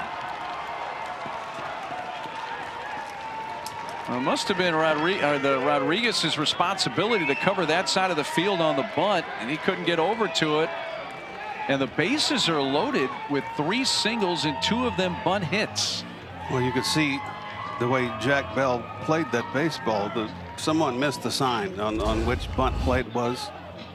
Jack Bell stayed back thinking you're going to try to get the lead runner. It was bunted firmly out in front of the mound, but Rodriguez didn't move over there. Didn't see that Jack Bell wasn't coming in. I think at that point you got to read the baseball and get an out. But you know, you're trying to give you an out, and 2 of them had turned into base hits. Now where he came in the game 2 innings ago, bases loaded, nobody out, now finds himself on the mound with bases loaded, nobody out. Rodriguez has thrown 3 pitches in this inning, and there have been 3 hits. And not a run yet. No. You still have a chance to get out of it. 9 hits for USC, all singles. Here's Bryce Martin, Grudzelanek. The bases loaded, nobody out. He's hit some balls hard today and hits another. It's going to hang in the air. Not all that deep, and off the second baseman Griffin's glove, and a run will score. I wondered at some point if Franco was going to call him off, but it turned into a difficult play for Griffin, looking over his shoulder, and it's now 4-1 Trojans. Franco playing deep in right field, unable to come in, make the adjustment. Not an easy play for Griffin either, running out, looking over his shoulder, looking up into the sun. Everything going right for the Trojans right now. That is a base hit single, so 4 pitches, 4 hits in this inning. Grudzielanek, now all of the hitting 9 have reached with either a hit or a walk for the Trojans, and first pitch swinging, this one not put in play for the first time in the inning, fouled off. 5 pitches, 5 strikes. Unfortunately, 4 have gone for base hits. Unfortunately for TCU. Very fortunate for USC. Lopez singled in the first. Since then he's flied out and struck out. Bouncy ball through the hole. Diving attempt into left field. It's going to score another run. Played back in quickly by Cadena, but Lopez, an RBI base hit, brings in Dowd. Hedges stopped at third. The bases are still loaded, and it's 5-1.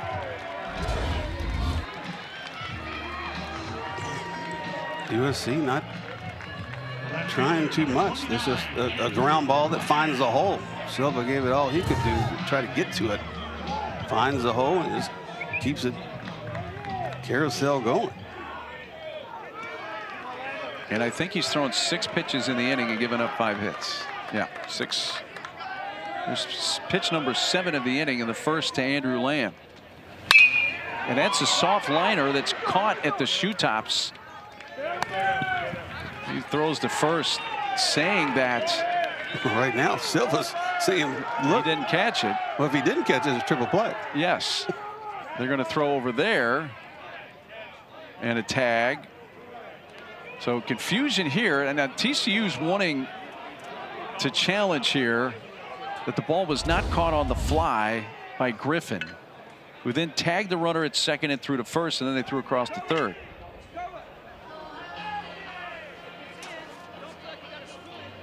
Not sure if Hendricks turned around in time to see if it was a catch. He's trying to get out of the way of the baseball, and that ball does hit the dirt in front of his glove. Kirk Sarlos has come out to discuss it. So Griffin didn't tag the runner. He tagged the base and then threw to first, thinking that's 2. I mean, the umpires, none of them signaled that it was not a catch. You see, it was the second base umpire, I believe, Jeff Hendricks, who put up the out sign and pointing towards the catch that he initially thought was made. And now Kirk Sarlos has convinced our plate umpire, Clint Fagan, to talk with the other 3 umpires here.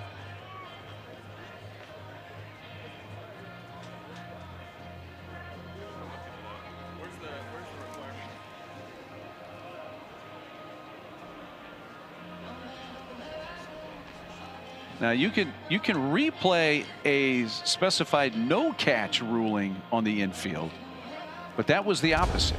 That was a catch ruling on the infield. Let's see if you can see the dirt, which is not turf kind of real pop dirt. Up. Yeah, but yeah, it spits up those black little pellets. Yeah.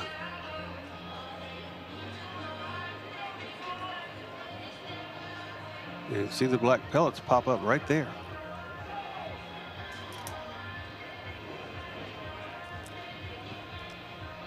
But you saw the out sign come from the second base umpire. If you're USC, what else are you going to do? You're obviously not going anywhere.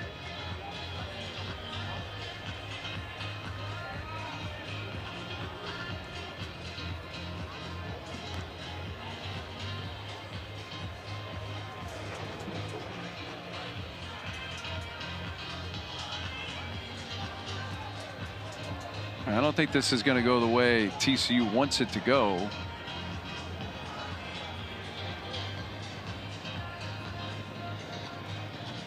Kirk Sarlos out once again.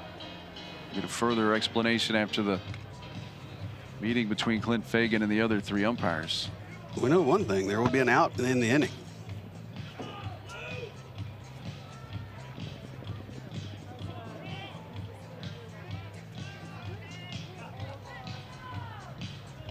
You know, looking at what's reviewable and what's not.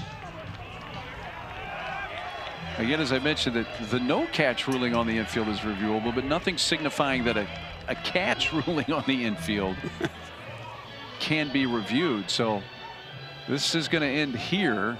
It's just the 1 out on what is going to be in the scorebook. A caught liner by Colton Griffin, the second baseman, for the first out of the inning.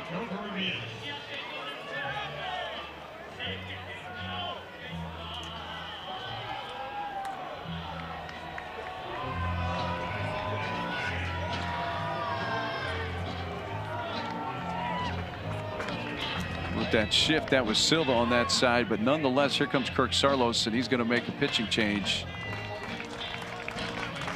and lift Luis Rodriguez here in the 6th. So the Frogs will make a pitching change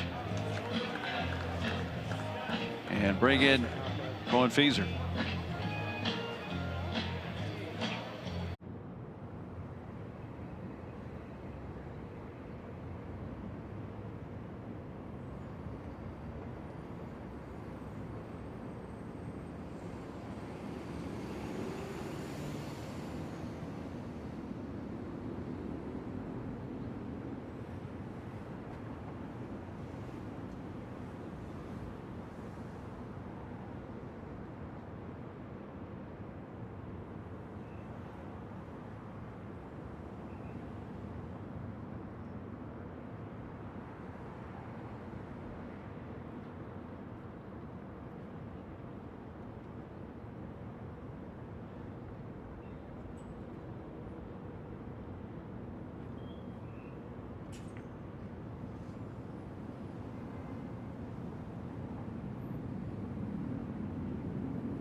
Here on Squeeze Play Live. If there are home runs or big plays, you will not miss.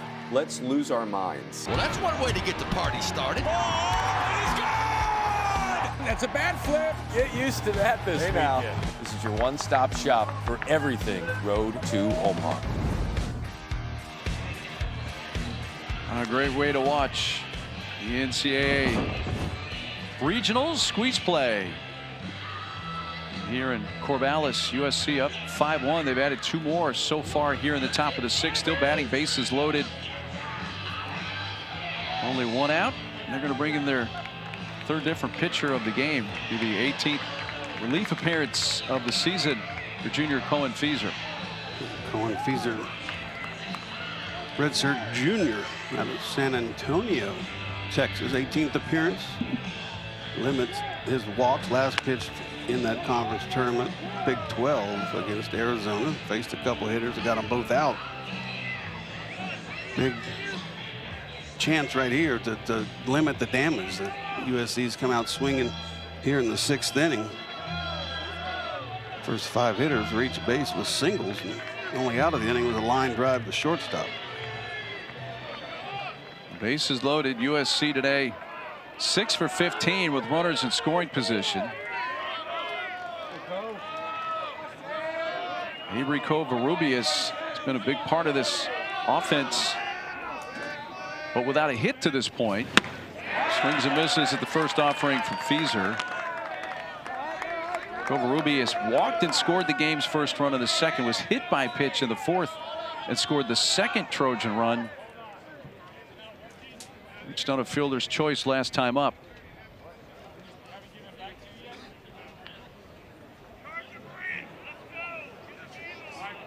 I think we got a pitch clock issue, and that's the reason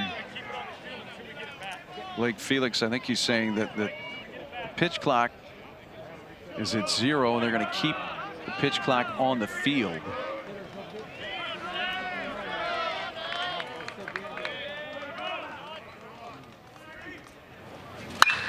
Ball's belted towards deep left center field. It's hit well and is run down on the warning track by Cadena. Tagging is the lead runner. Hedges scores. Long fly ball to left center, an RBI for Covarrubias, his 31st. Now it's been a 3-run inning, and it's 6-1 USC. just off the barrel enough to keep it in the ballpark. The ball hit well. Isaac Cadena had to go a long way into left center to catch that baseball. Did catch it for the second out, but runs from third. Hedges scores. 11 hits, 6 runs, 3 in this inning for USC.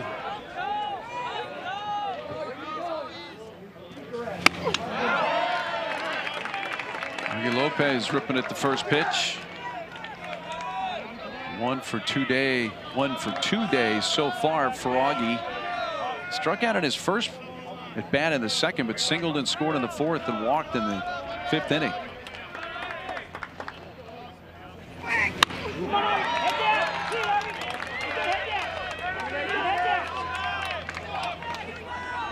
Balls, 2 strikes. Full runners aboard. And Zelonic, Adrian Lopez. A deep breath by Augie Lopez.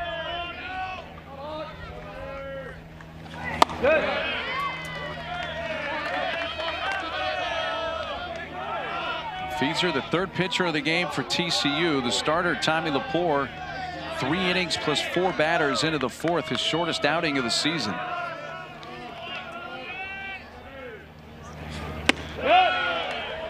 Rodriguez in a couple innings. Now Feezer.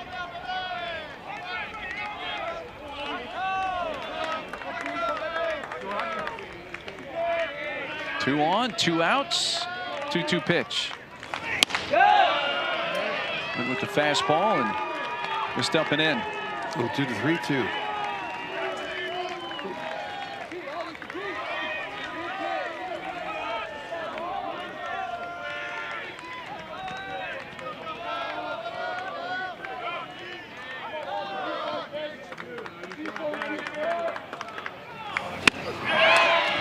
Strikeout ends the inning, but 8 batters come to the plate. Trojans strand a couple. They've left 10, but still have a 5-run lead. The new How to Train Your Dragon menu is now at BK. Get it before it disappears. Oh, toothless. Bold, tasty, and dangerously delicious. How to Train Your Dragon. Coming to theaters June 13th.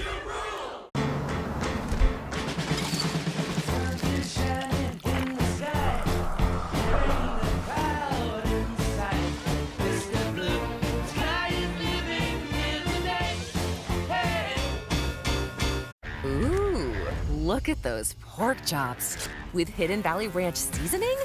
Yes, please. Ranch seasoned, savory, and sizzling. Hidden Valley Ranch, only serious about flavor.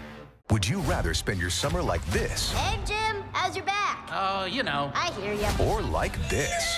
What's happening? Welcome. Allow me to adjust your gravity. No, I'm fine. Gravity on. On June 20th, kick off your summer with Elio. You're more puny than I expected. I could say the same about you. These are the lava tunnels. And I am not fireproof. Just get in my mouth. Actually, kind of comfy in here. Disney and Pixar's Elio, rated PG, June 20th. Let's go! The Rob Dwalish-Willie, the Sugar Show! Juliana Pena! How are you going to beat me, Kayla? Kayla Harrison! I will be champion.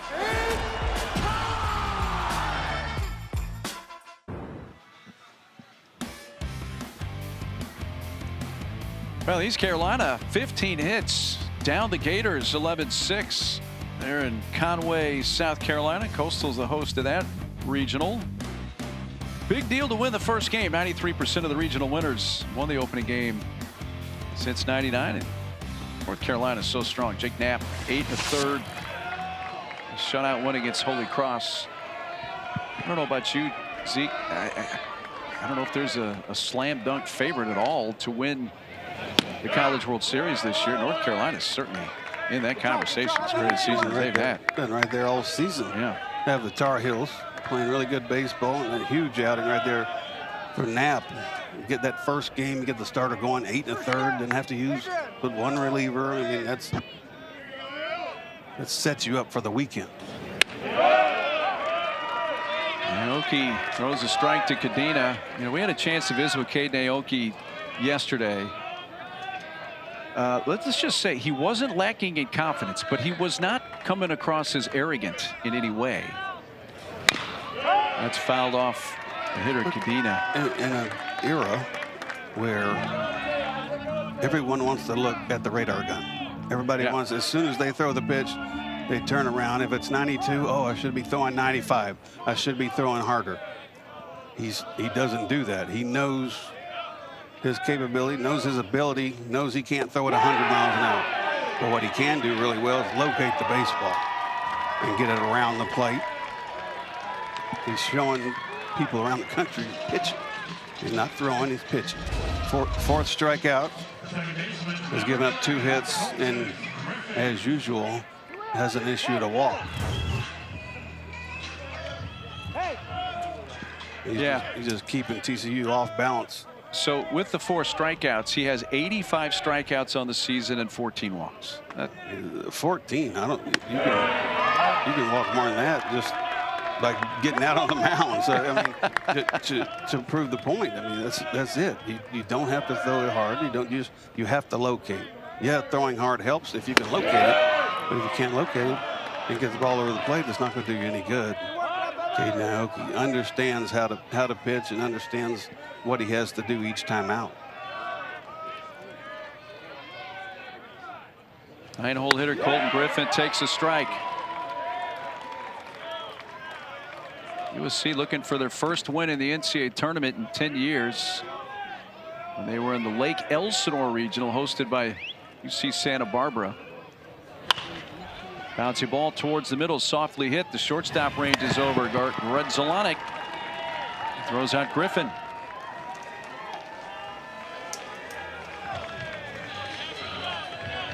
Well, the NCAA Regionals, the coverage for all 16 sites continues tomorrow on ESPN Plus and the ESPN app. For more info, you can visit NCAA.com, the home for all 90 NCAA championships.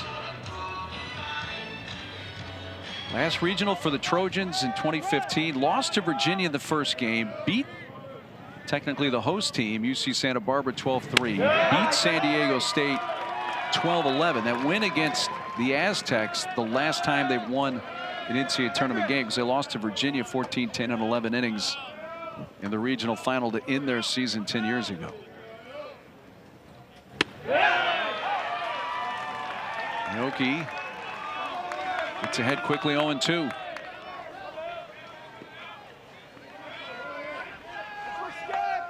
Top of the order, Jack Bell is grounded out and fouled out.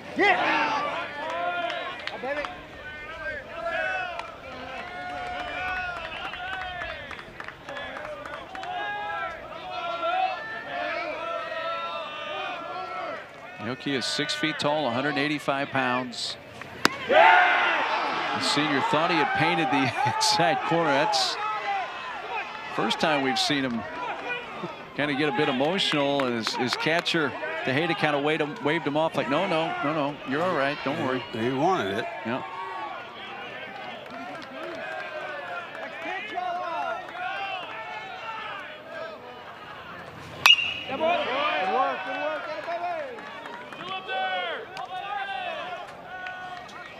First time we've seen Aoki really express any kind of emotion there on the mound. Sometimes when you call a pitch and you throw it exactly where you want it, you don't get the call, it'll upset you. It didn't show too much emotion. That ball's hit really well to left field, and that's out of reach of Andrew Lamb. And Bell taking advantage, has a double. It's the 3rd hit of the game for TCU, and it keeps their 6th inning alive. Yeah, left field, wind, breeze slightly coming in. You don't expect the ball to be hit over your head too much. But Jack Bell put a charge in that one. One hopped the wall out there and left. See, Lamb got turned around trying to find it. Still got some fight in him. Sean Allen now to have a conversation with his right hand. Gives Bell an 8-game hitting streak. He's been hitting really well for TCU here lately. And you got Stroh Snyder coming up, who had the home run to right center last time up. So 5-run lead for the Trojans, but that could be cut significantly with the Big 12 Freshman of the Year coming up right now for the Frogs. He gets a hold of another one, could cut that lead in half. I think right now, the Frogs, you want to just keep it going, get a rally going, get a couple hits in a row. Just the third hit of the game for TCU. And it's the first TCU at bat of the game with a runner in scoring position. And up there hacking, Stroh-Snyder fouls it off.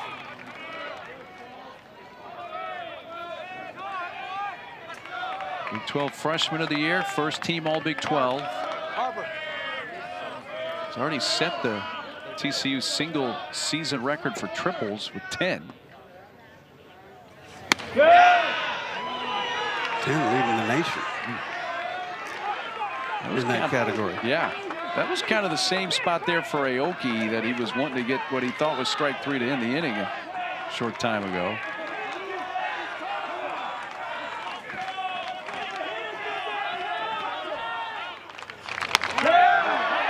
You know what? He goes right back in there. Just to keep saying, like, you know what, I can still put it where I want. Well, you throw it enough, you'll get the call eventually. And he's shown, I mean, with the numbers, just 14 walks on the year, that he's going to be around the plate. Pull down the right field side, foul.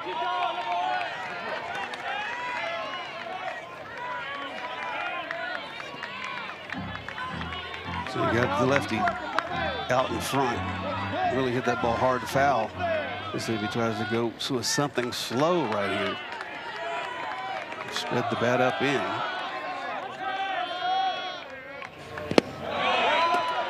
Takes down in the dirt. Stroh-Snyder, a true freshman. He will, though, be a draft eligible sophomore after next season.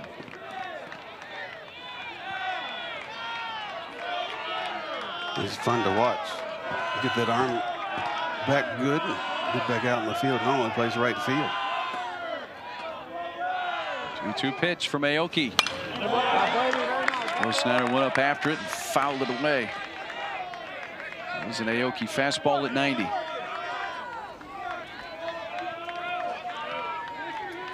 And pitch count over 75 now.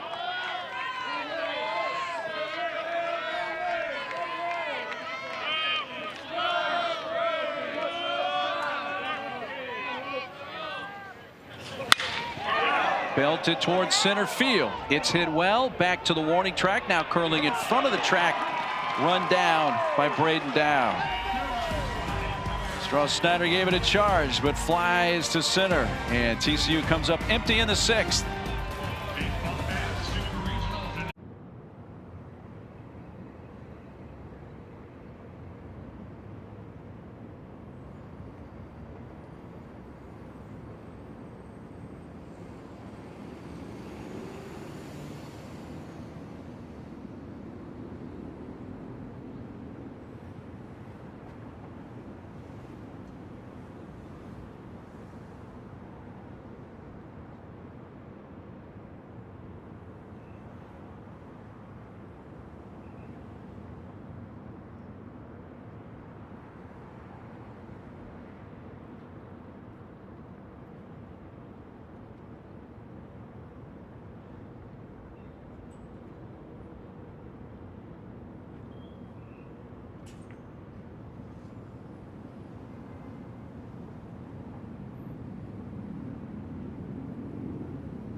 Welcome, everyone, to Omaha, Nebraska, home of the College World Series. 'Cause here I come, I wear it all on my sleeve, so everything you see shows you where I'm from. Bolts back and makes the catch! Somehow hung on!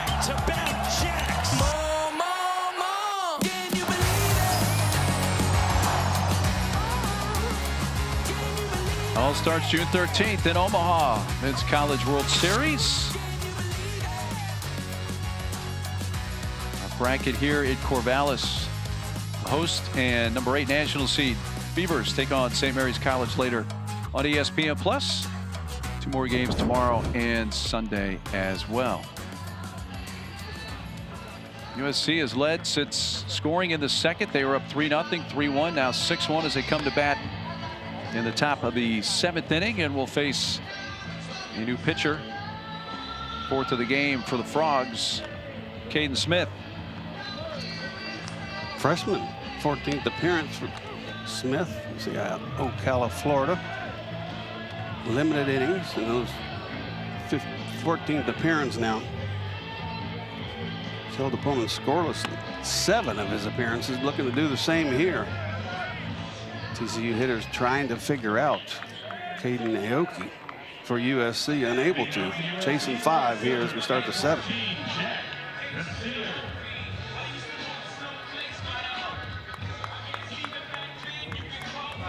There's Basir. Leads off for USC. 8, 9, and 1 hitters for the Trojans in the 7th. First pitch swing in, short hop, spinning. Bell throw to first, high and over the new first baseman Green. It took a quick bounce off that padding and went right back to the base. And Basir had to quickly put on the brakes and get back to the bag after he took a bit of a turn. Bell makes a good play here. Backhanding, has the spin totally around. I think maybe rushing the throw a little bit. Almost a collision down there, even with the safety base. Not very much foul territory. We'll see her staying at first base. Another leadoff batter for USC on here in the 7th. Air charge to Bell on the throw, his 4th of the year, and look out. Bunting, that did hit the bat. It fouled away as Tejeda was just trying to get out of the way at that point.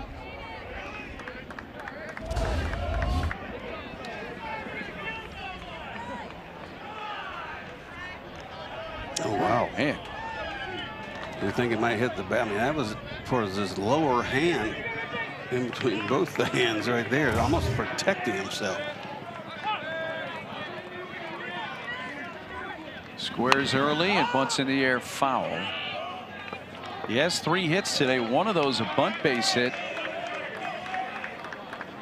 He's just trying to do the same thing right here and advance a runner. No, fortunately, you have some bunters that do square around the bunt. They're parallel with the pitcher. That time, kind of had that front foot a little further, closer to the plate than the back foot, able to spin out of the way. Fortunately.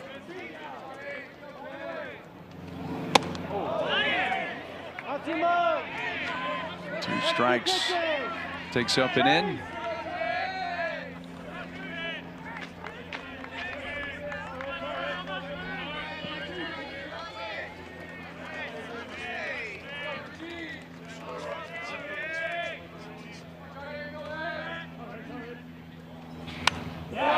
Jammed him and fouled back. He kept waiting on that breaking ball from Smith. TCU a couple of changes besides bringing in Smith to pitch. The first baseman moved over to second, Cole Kramer, and Brody Green in the game at first base.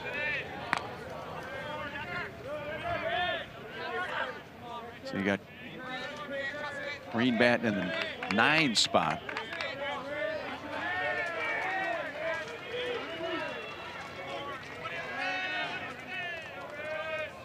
The 1-2 pitch.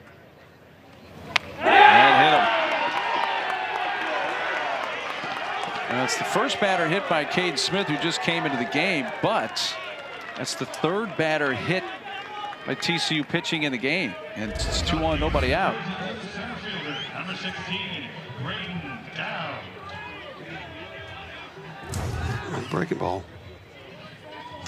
One before almost got him. That one he couldn't get out of the way of. All 3 batters hit just about the same location, up around the shoulder area. TCU in trouble again here. 2 on, no outs for the Trojans.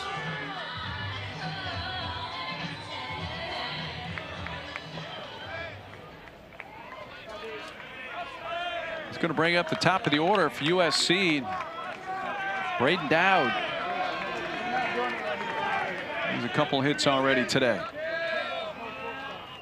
He squares. Lays down the bunt. It's fielded in foul territory on the move. The catcher, Nolan Traeger.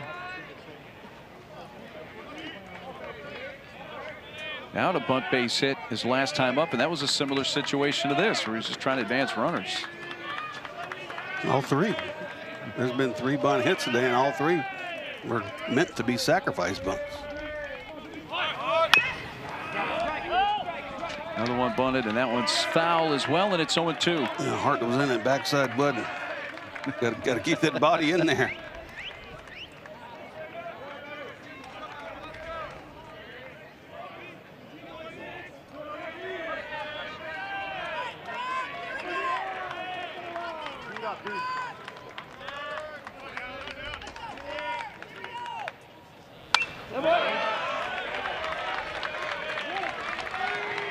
Pretty good cut there on a 94-mile-an-hour 0-2 fastball.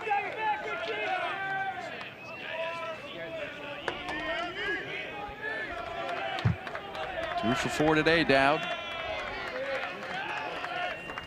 Now hit safely in 8 of his last 9 games. Ground ball towards the left side. He inside out of that with a shift on, and that's going to bring in a run. Bashir scores. Excellent bat control by Dowd. His 3rd hit of the game, and it's 7-1 USC. Dowd, leadoff hitter.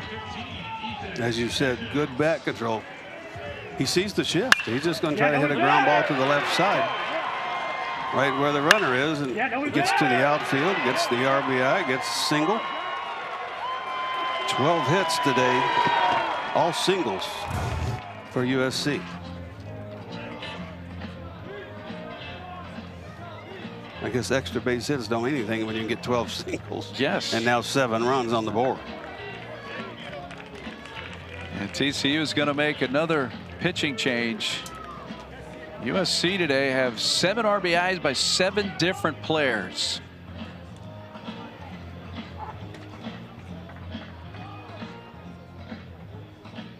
The new How to Train Your Dragon menu is now at BK. Get it before it disappears. Oh, toothless. Bold, tasty, and dangerously delicious. How to Train Your Dragon. Coming to theaters June 13th.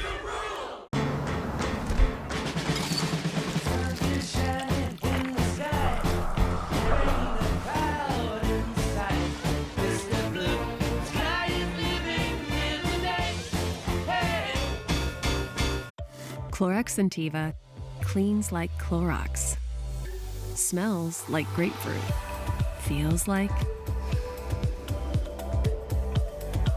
trusted clean, long-lasting freshness. Clorox Sentiva. Would you rather spend your summer like this? Hey, Jim, how's your back? Oh, you know. I hear ya. Or like this? What's happening? Welcome. Allow me to adjust your gravity. I'm fine. Gravity on. On June 20th, kick off your summer with Elio. Elio. You're more puny than I expected. I could say the same about you. These are the lava tunnels. Chloe and I am not fireproof. Just get in my mouth. Actually kind of comfy in here. Disney and Pixar's Elio, rated PG, June 20th. Let's go. The Rob Dwalish-Willie, the Sugar Show. Juliana Pena. How are you going to beat me, Kayla? Kayla Harrison. I will be champion. You know right now. Can you believe it? Can you believe it? Can you believe it? Well, USC in the NCAA tournament for the first time in 10 years. And this is the offense. They have 12 hits in the game. They have all been singles. And they have 7 runs scored. They're up by 6. 7 RBI from 7 different players. I guess you can say getting everyone involved in this one is USC offense today. 12 singles. Having more of an opportunity here. With a couple on and whole Big 12 freshman team, Kate Beauty, coming in. Try to stop it. He's stranded 14 of 17 that he's left inherited when he's been coming in the game. So looking to make it a couple more here. Already chasing 6.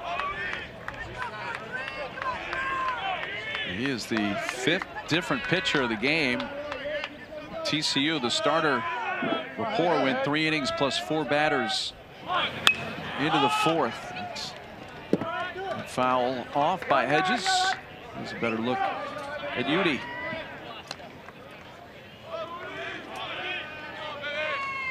th appearance of Crosby, Texas native. TCU, they have good control. Today just hit a few and walked a couple.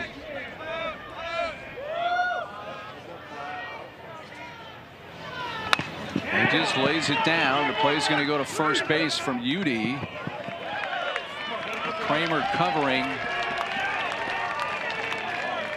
And is that the first time they've actually successfully defensively TCU against the bunt? Yeah, earlier Laporte was late getting to the ball and unable to make a throw, and a couple of them just perfectly placed bunts.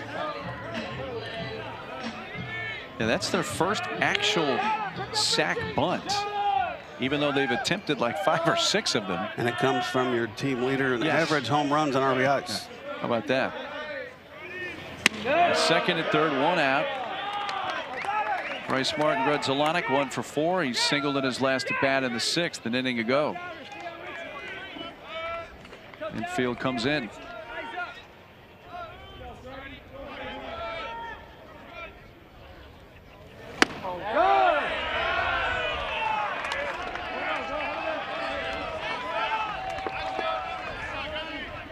By the way, for Hedges, that was his 2nd sack bunt of the season.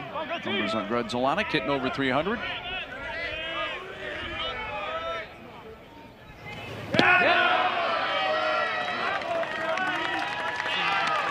Three and nothing.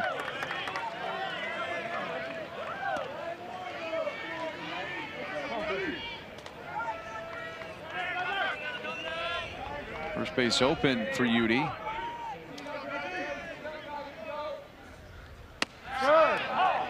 And he gets a strike over.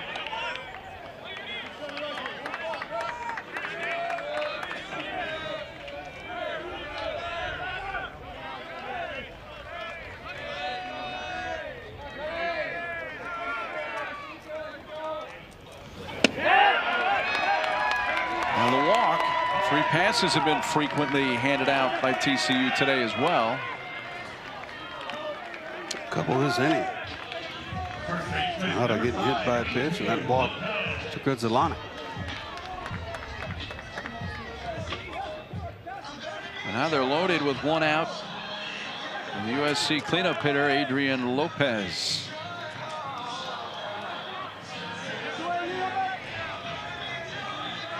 Now, the fact that TCU has been great late in games offensively, but it's a 6-run deficit right now. And if you're the Frogs, you got to be careful here. Adrian Lopez may be able to administer a knockout blow, even for an offense that's been as good as any in the nation at scoring late in games.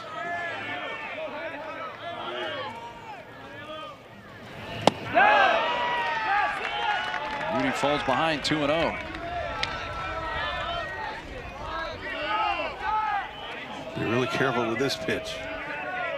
2-0, bases loaded, power hitter at the plate.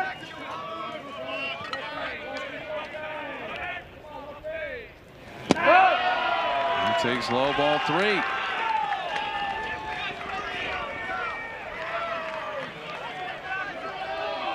It wouldn't surprise me if he got the green light right here. How aggressive will they be? He was taking, and it's a strike.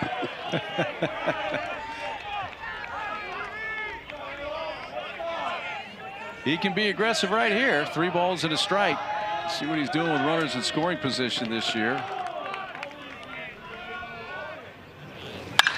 And in a center field base hit. That's going to score only, well, it will score the 2nd runners. Dowd slipped and fell around third base, but had time to get up and come in as well. And a 2-run single for Lopez, who's now driven in 3 today, and it's 9-1 USC.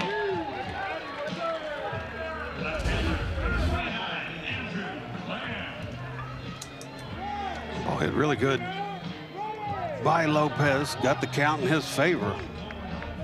Second one he's hit really hard in this ball game. We'll see. As you said, Dowd right here slips a little bit, but doesn't go to the turf. Throw was strong, a little offline, and cut by Green at first. 2 RBI, and Adrian Lopez enjoying that moment. USC with 9 runs on 13 hits. All 13 have been singles. TCU 1 run, 3 hits. 2 of the 3 hits have gone for extra bases, a double and a Stroh-Snyder homer. But the Frogs have committed the game's lone 2 errors. Andrew Lamb, the hitter, with runners at first and second, still only 1 out in the inning. And just as Udi was getting ready to get set, we're going to get a visit.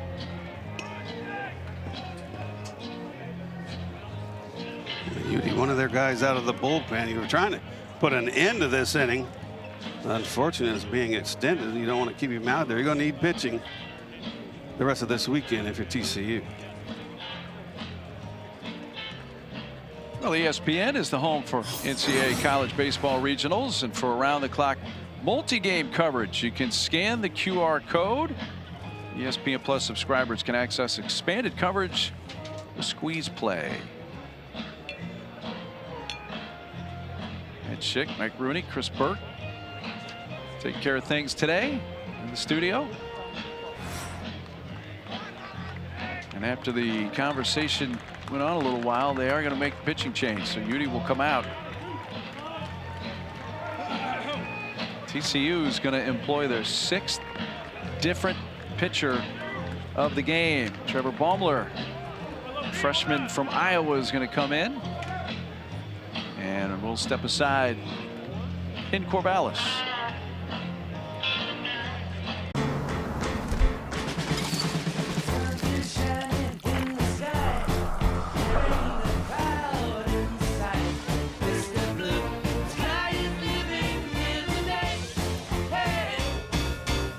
Fire it up. The all-new Dragon Flame Grilled Whopper is here at BK. Bold, juicy, flame grilled, and ready for adventure.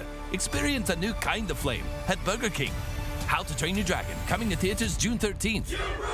Have you ever looked up at the stars and wondered, is there life on other planets? It's really happening! On June 20th, This is the most beautiful place I've ever seen! This is the bathroom. we are not This is awesome! alone. Are you gonna eat me? What? Ew. What kind of alien are you? Disney and Pixar's Elio, rated PG. Sunshine came softly through my window today. When you've made your mind up forever to be mine. The Women's College World Series on the networks of ESPN.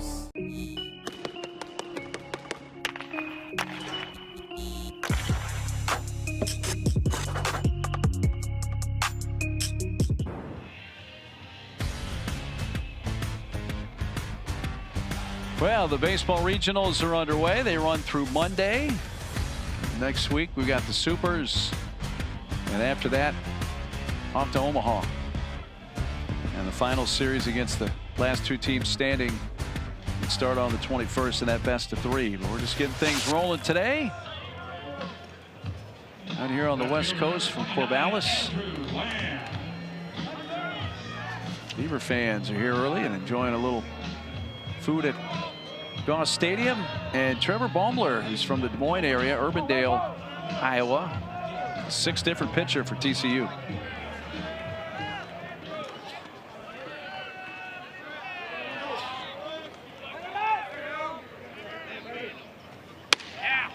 Baumler pours in a strike. Baumler went to Dowling Catholic High School, which has gotten a lot more recognition in recent years. That's the same high school that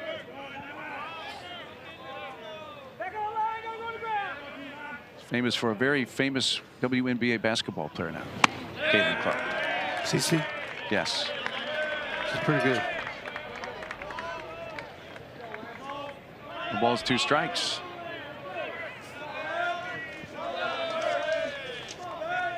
(9-1) USC. Picking off the 10th.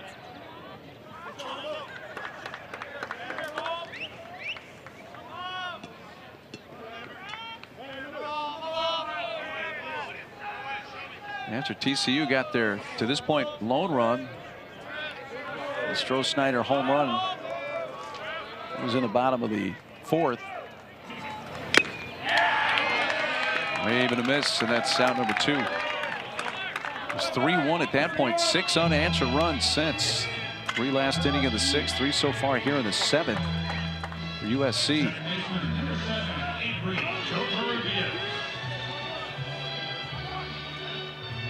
So 2 aboard for Rubius.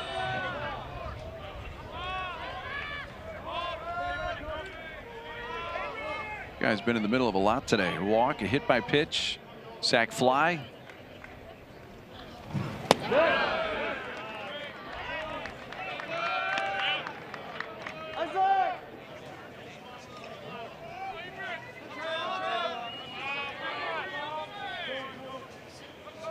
Over Rubius. Sophomore season. Takes a strike. 3rd team All Big Ten this year for Avery.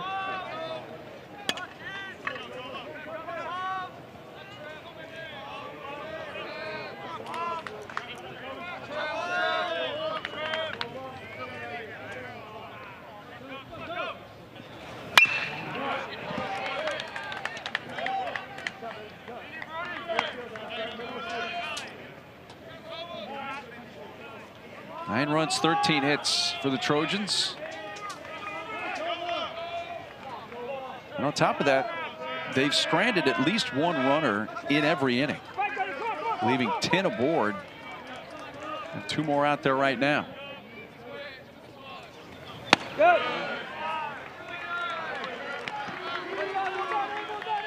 I guess with 13 singles, Zeke, it's kind of been death by 1,000 cuts. I usually say it takes at least 3 singles to score a run. 9 runs on 13 singles today. And a wave and a miss and a strikeout ends the inning. So they strand 2 more.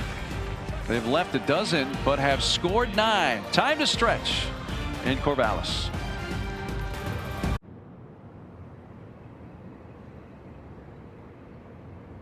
Fire it up. The all-new Dragon Flame Grilled Whopper is here at BK. Bold, juicy, flame grilled, and ready for adventure. Experience a new kind of flame at Burger King. How to Train Your Dragon, coming to theaters June 13th. Your brain with Allegra versus some allergy medications during rush hour. Some allergy medications can make you drowsy. But Allegra is different. Traffic jam? We got this. Woo! We're nailing it. Yeah, come on. Like a boss. Right on time. Allegra is fast 24-hour allergy relief with 0% brain interference, so you can use it even when you're driving. It's a no-brainer.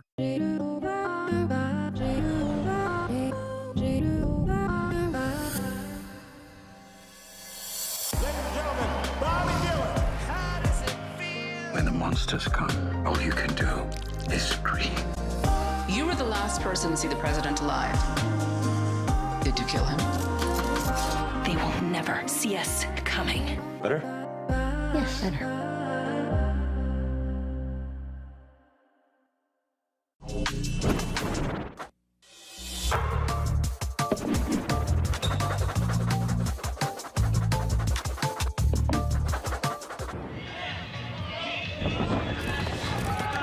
Welcome back to the NCAA Baseball Regionals presented by Capital One. Game 1 of 2 today from Corvallis, Oregon, out here on the West Coast.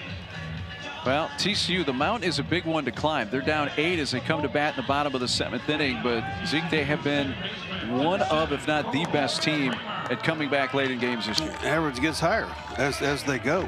7th inning, 8th inning, 9th inning. OPS goes higher, so the team that does not quit.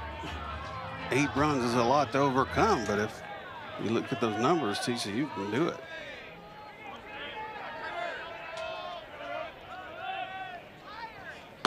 First pitch is a strike to Cole Kramer.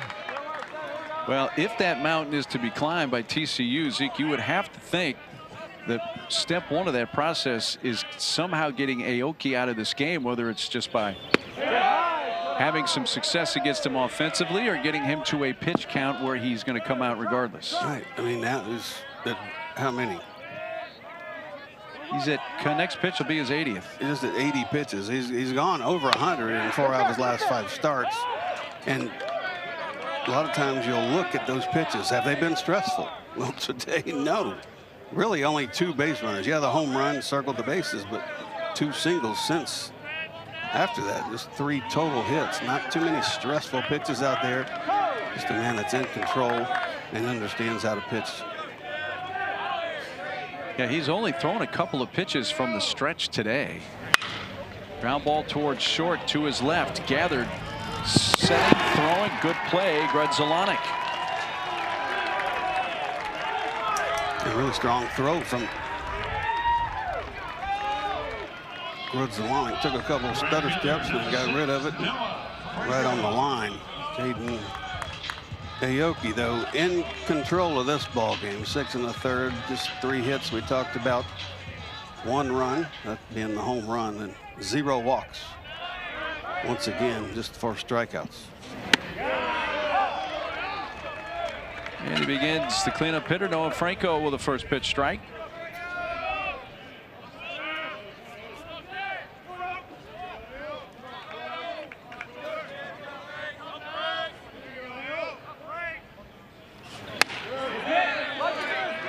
He moves him off the plate.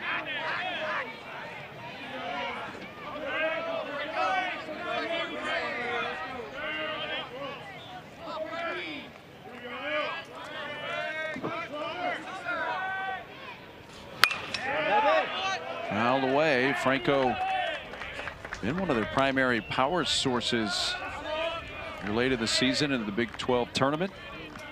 And a home run against Houston down in Arlington, Texas.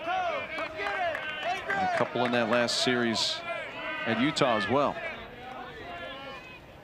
Ooh, a really good pitch from Aoki.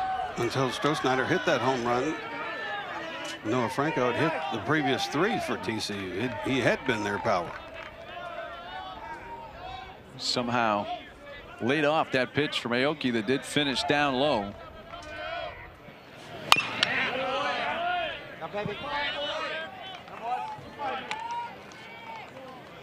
You mentioned that Franco went to IMG Academy in Bradenton, Florida for 8th grade and the rest of high school. He was down there quite a while. He's a native of Southern California in Downey.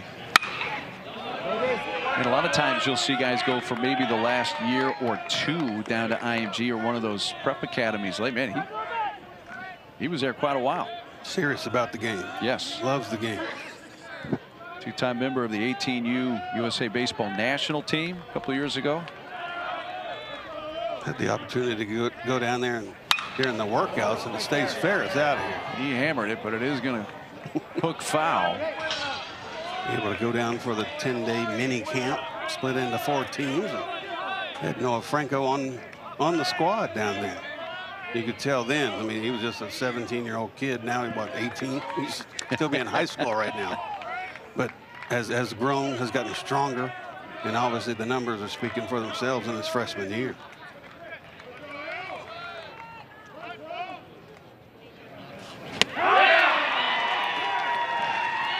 That off-speed pitch.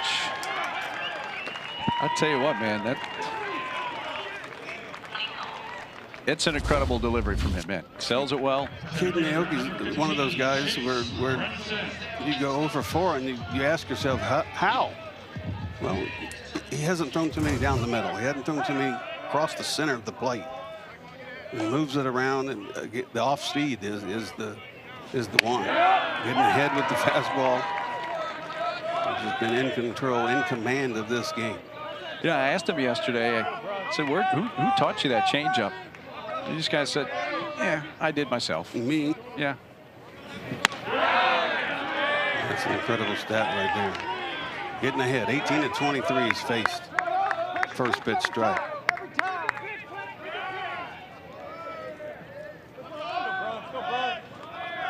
Brunson is fouled out. Grounded out. He takes a strike. He's in the hole. Aoki 1-2.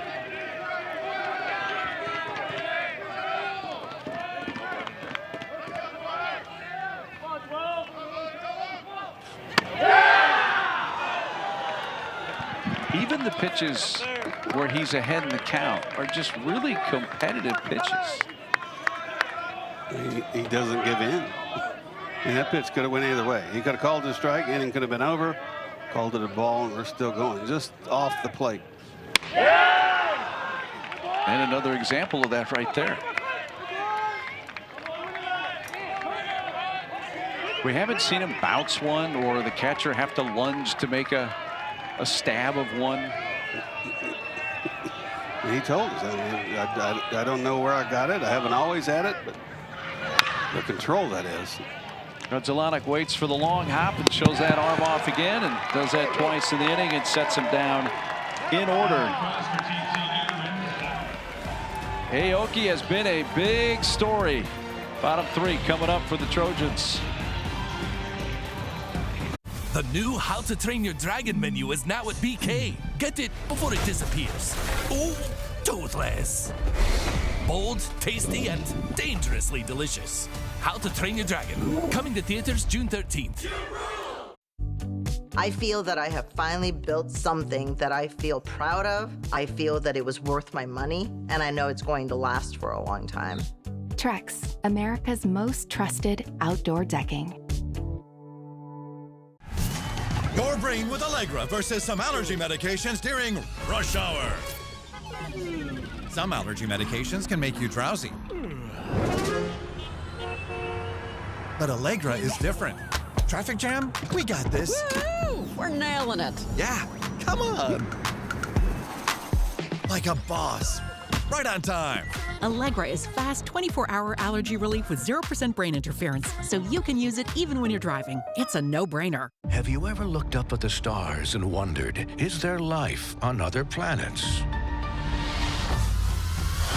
It's really happening. On June 20th, This is the most beautiful place I've ever seen. This is the bathroom. we are not This is awesome! alone. Are you gonna eat me? What? Ew. What kind of alien are you? Disney and Pixar's Elio, rated PG. You know, so many great players in the history of Trojans baseball, and a lot of times Randy Johnson, Mark McGuire come to mind quickly, but there are many, many others for a program that has won the most national titles of any, winning 12, but it's been since '98 that they have won one. That was a slugfest too, wasn't it? Yes, I think it was 18-14 was the final. That's when they finally started to. Okay, we need new bats or ball or something. We need to. Then the bat. It was 21-14 actually was the final score of that game. So they won it by a touchdown.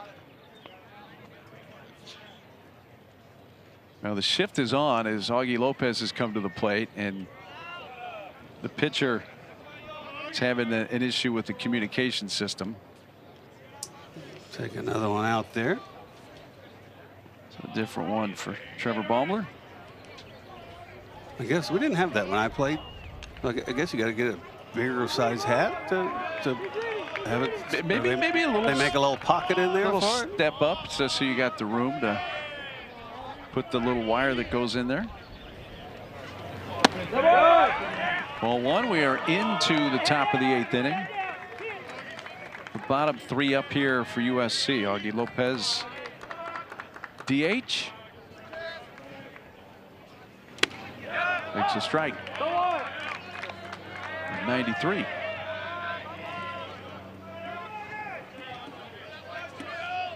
The current manager for the New York Yankees, Aaron Boone.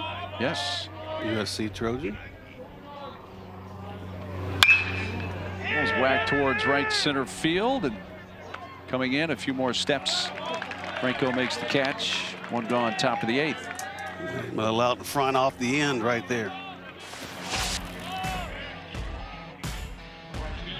Well, this Corvallis Regional underway. We get Oregon State, St. Mary's coming up 8 Eastern, 5 Pacific on ESPN+.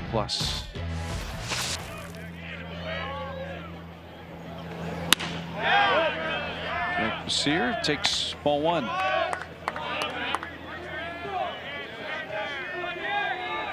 USC has had at least 2 base runners in 6 of the 7 innings. Will flare out towards center. Is going to drop in. Second base hit for Basir.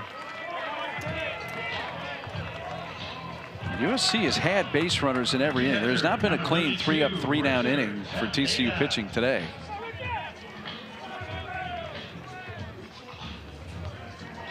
The third, when they faced only 4 hitters, has been the cleanest inning they've had. TCU pitching. Only retired the leadoff hitter twice in the game. One being here in the 8th, but one out hit, and that's hit towards third. Throw wide of second, but a tag is made. Kramer, I don't think a foot was on the bag when he got that throw from the third baseman Bell, but he did tag Basir for the out. Ball gets down again quickly to Bell, and just another high throw. Had a high throw over first base last inning. Nice alert play right there to get the tag and get the out. Top of the order, and Braden Dowd. Good. You know, I think when TCU looks back at this, if they do indeed fall in this game, and they've committed a couple errors. They've had some other plays where they haven't defended the bunts well. There have been some other issues that they need to clean up before they play tomorrow. Uncharacteristic. Normally very good defensive. Yes. And I think offensively, you tip your cap to Caden Aoki. He's just throwing a gem, but what kind of made things a lot worse was the defense, or lack thereof, for TCU in this game. And it wasn't just the one throwing error. They have 2 errors on the day, but it was not fielding the bunts and extended the innings. I mean, there were 5 straight hits where 2 of them were supposed to be sacrifice bunts and ended up being base hits. 3 singles for Dowd. One of those a bunt base hit in the 6th that falls in that category.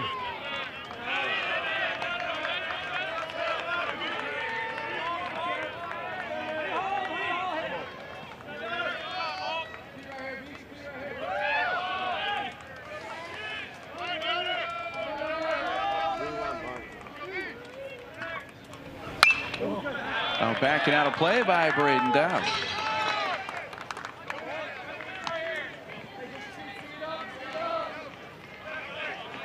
Dowd, a Michigan native, the Detroit area. His dad Tim played baseball at Central Michigan. Sister Maddie played volleyball at the University of Michigan. Up high, ball 4. So Wobbler loses him on the 3-2 pitch. And Dowd, who has 3 hits, now on base for a 4th time with a walk.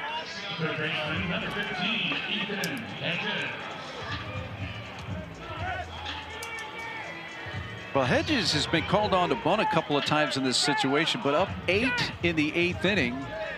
I think it's pretty safe to say here, Zeke, you're going to let your slugger swing away finally in this situation. Yeah, you don't see too often where your leader in the home runs, average, and RBI is going to lay down a sacrifice bunt. Good. Did last at bat, now an opportunity here. You gotta be sure, Richie, you gotta be sure. Swing the bat. That shift, the second baseman Kramer was third base side, and big secondary lead. We're going to throw down to second base from Traeger.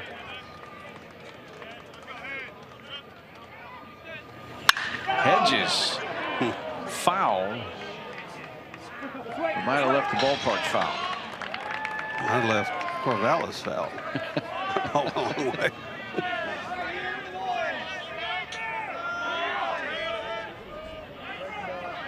One hit today for Hedges. That was a bunt base hit, but he has an actual sacrifice, a hit by pitch, an RBI fielder's choice.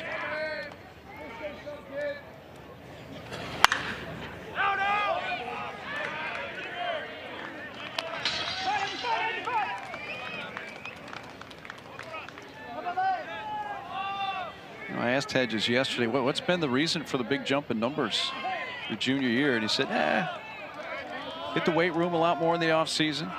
A little tweak to the swing as well. I mean, he hit 2 homers his true freshman year. He had 2 homers last year. He's leading the team with a dozen this year.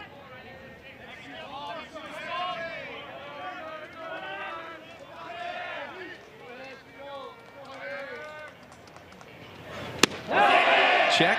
He went. And that strikeout ends the inning. More runners stranded on. They've left 14.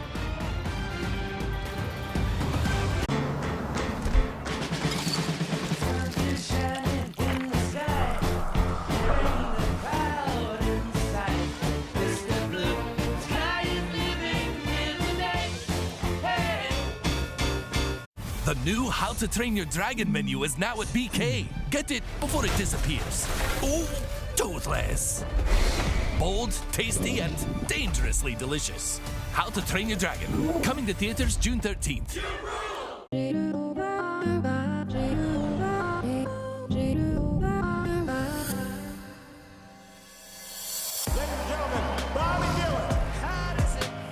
When the monsters come, all you can do is scream. You were the last person to see the president alive.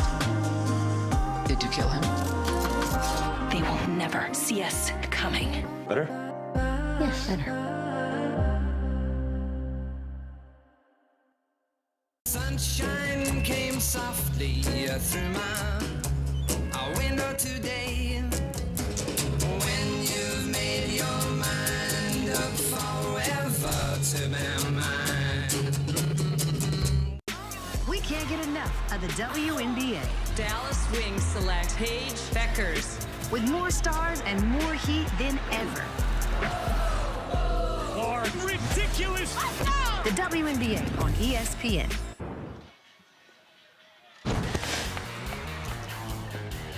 Caden Aoki starting this first game in Corvallis for the USC Trojans. Calm, cool, collected, under control when he's on the mound. Nothing way outside, just using all of his pitches, changeups, painting the fastball, really keeping TCU Horned Frogs off balance. Only 3 base runners on the day, a home run and 2 singles for TCU.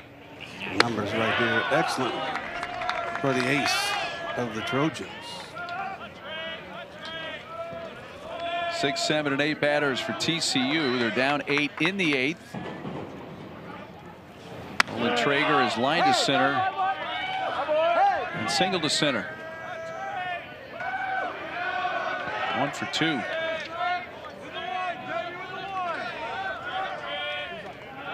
Just had a spot where Dowd and Hedges have had 6 plate appearances today for USC, and here's Traeger up here in the 7th. This is just his 3rd plate appearance.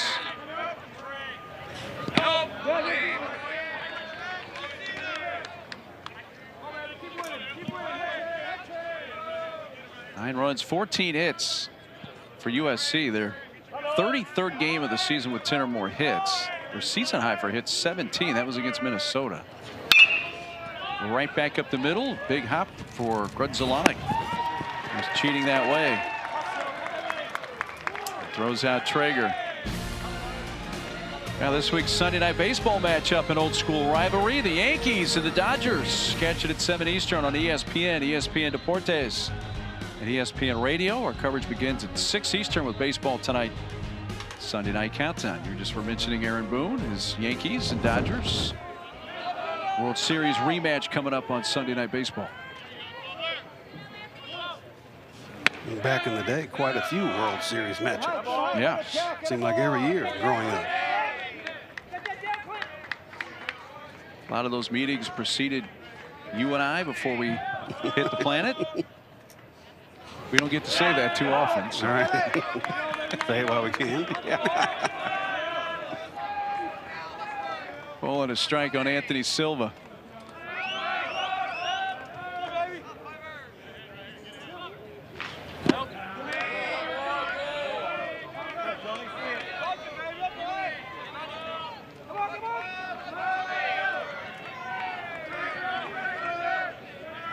Well, for USC, up 9-1 in the bottom of the 8th. You got Aoki now over 100 pitches, which is not, as you mentioned earlier, not unusual. But Zeke, is there some kind of line here if you're the Trojans and you're thinking, hey, what if we play on Monday? You know, is there a line here that if he crosses, you know that he's done for the weekend, or has he already passed that line? No, I think he's such calm and in control. I don't even know if he's sore right now. I mean, there are days when you can throw 2 innings and give up 12 runs, and all of a sudden you can't even pick up your arm. But you go out and just, when you're in control, and that hasn't been stressful. Hasn't been stressful for Aoki. He's had 1 career complete game. It was at Minnesota this season.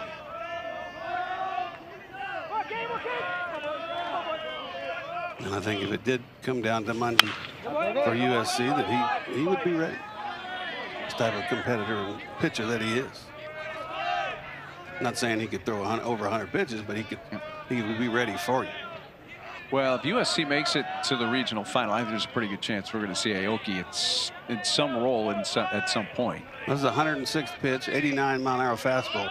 The velocity hasn't gone in either direction. It's been right around 88 to 90. And he gets the assist on the 1-3 putout. Well, Andy Stankiewicz has to be really happy with his ace, who has really kept the ball on the ground. Only 5 fly ball outs. Letting everybody play. A lot of ground balls, just again putting on a clinic on how to pitch and not just sit out there and throw it.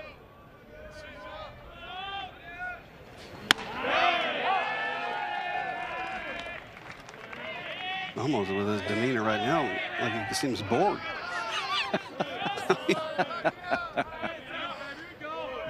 Very businesslike, yeah, for sure.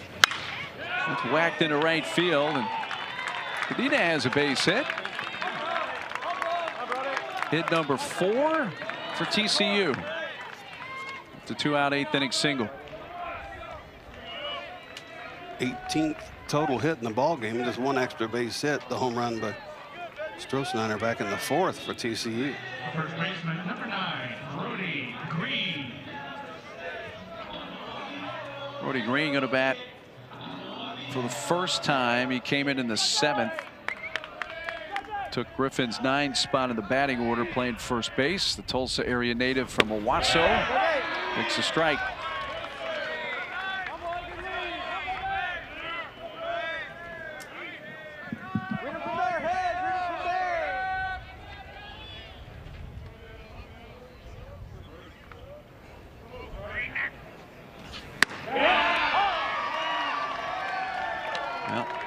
His fastball at 89. It's basically stayed 89-90 all game. Yeah, the entire game. Staying strong out there.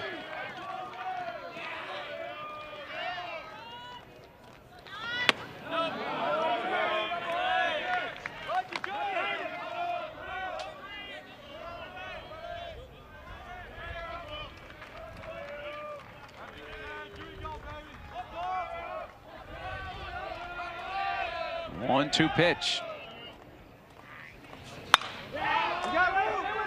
Will it stay in play? Surveying. Lopez watches it drop. That's 5-6 rows back.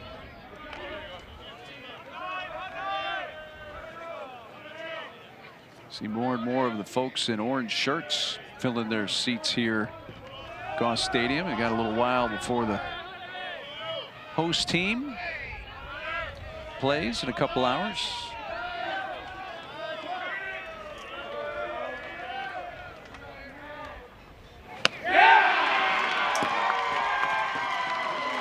And the strikeout ends the inning. A half dozen strikeouts for Aoki, who's been masterful through 8. The new How to Train Your Dragon menu is now at BK. Get it before it disappears. Oh, toothless. Bold, tasty, and dangerously delicious. How to Train Your Dragon. Coming to theaters June 13th.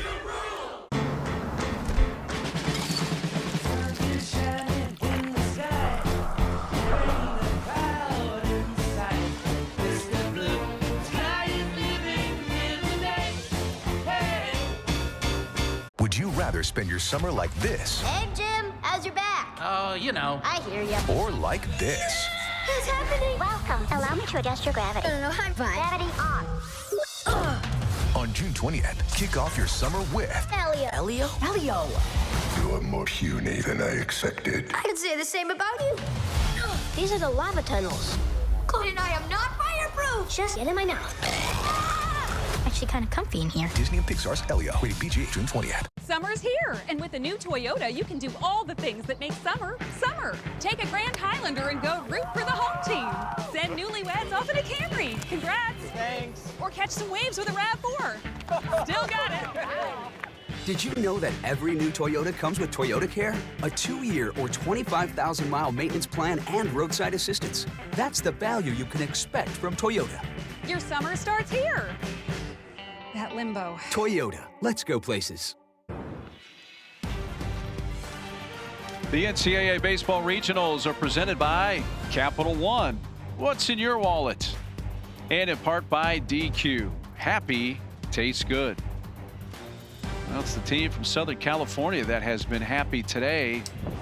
Their first NCAA tournament game in 10 years. Leaded 9-1 going to the 9th. Their game track, Aoki's been the huge story on the mound for the Trojans, and then they have had 14 hits, all of them singles, and are up comfortably late. It has been a really comfortable game for them. Started out, well, we didn't score in the first, but since then have put up the 14 hits and 9 runs. Just kind of cruising through this game since putting up 3 in the 6th and 3 in the 7th to make it the 8-run lead. Now the big right-hander out of San Antonio, Mason Bixby, with his 14th appearance. Getting some action here in Corvallis. 17 and a third, 16 walks in those 17 and a third. Just 13 hits for Bixby. He is the 7th different pitcher of the game for TCU. Starter Lepore went a season-low 3 innings plus 4 batters into the 4th.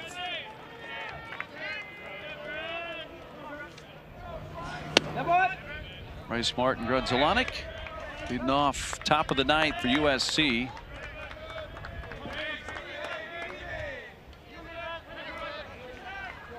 Single in the 6th. He walked in his last plate appearance in the 7th.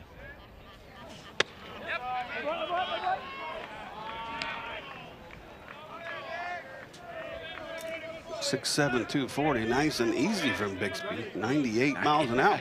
Notice that too. I mean, sitting here, it doesn't look 98. It's on you. He's got those long levers.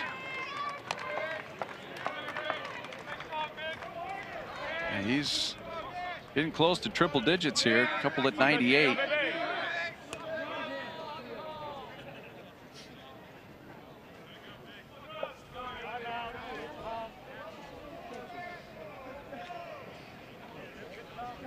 Time was requested here.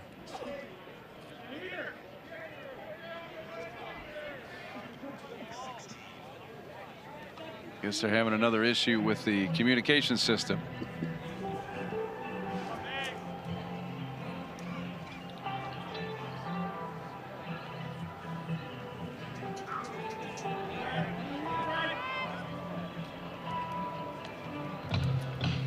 Oh, Gracie. through that communication system. Is he just going to get the request to throw another 98-mile-per-hour fastball? I think that's it.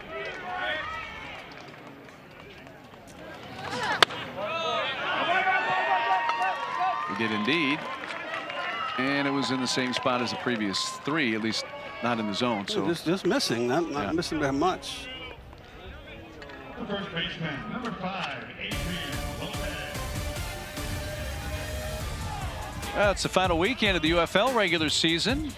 Some of our games include Roughnecks Panthers tomorrow 3 Eastern on ESPN. Then on Sunday noon Eastern on ABC, the Brahmas host the Renegades. And both matchups also streamed on ESPN Plus.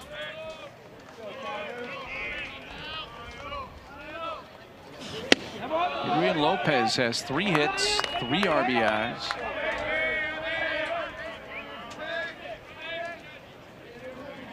It was interesting to chat with yesterday. He spent his true freshman season last year at Long Beach State.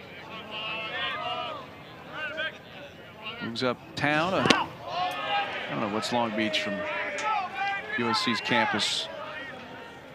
10 miles? I'm just guessing. Not far. Not far. Yeah. Well, they're having trouble finding the zone, not having trouble pushing triple digits with the gas, but quick visit the infielders. That's all you can do. Yeah. Over there, shake your head.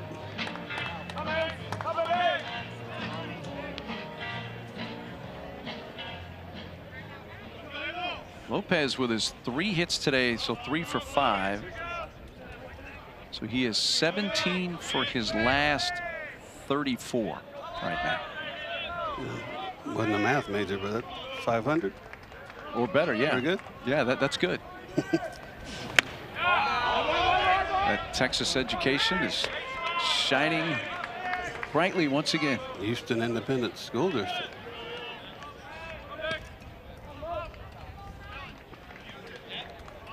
Once again, 3-0 on a hitter. This one, it's Adrian Lopez. He just can't locate that fastball. Back-to-back 4-pitch walks. Sarlo's going to pop out. Kirk Saarloos at this point, I mean, you're just trying to get through this game right now. You'd hate to use another arm here, but at some point you have to, and that's what the conversation right now is. Okay, son, you've thrown 8 and they've all been out of the zone. I mean, I would tell him, just throw it down the middle. Try to aim right down the middle right here. Now batting the left fielder, number 29, Andrew Lamb.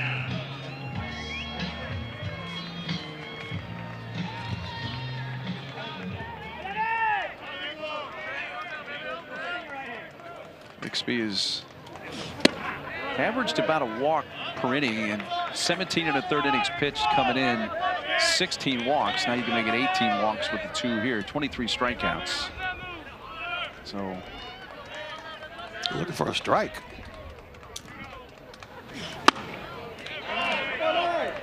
Plate umpire Clint Fagan ain't going to give him to him there, and it's now 2-0.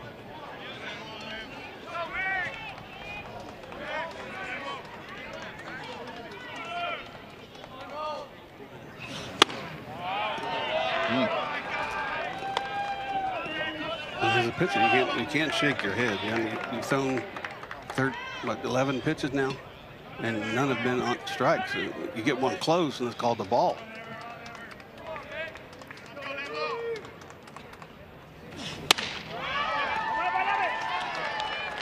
Well, that's 3 consecutive 4-pitch walks. Second baseman, number 7, Adrian Covarrubias. Avery Covarrubias, the USC hitter with the bases loaded, nobody out. You got to be ready. If he throws a strike, you can hammer it right here. I mean, he's looking to throw a strike. Well, what do you have to lose if you're Covarrubias here? It's anywhere close. And it wasn't. You can hit him. Yep. Hit the batting helmet. And a bases loaded hit by pitch. Second time Covarrubias has been hit by pitch. And he's going to get his second RBI of the game after the first came on a sac fly. Designated hitter, number 24, Bobby Just Lopez. glances off the helmet. Fortunately, Covarrubias turns in just enough. 97 to the dome wouldn't feel too good. I don't care if the helmet's on or not. Get your attention. Augie Lopez, the hitter. That goes off the mitt of Traeger, and everybody moves up, and scoring is Adrian Lopez. It's 11-1. See how they score that. Might be a pass ball. I think he was trying to bring it back close to the zone right there and just close the glove a little too quick.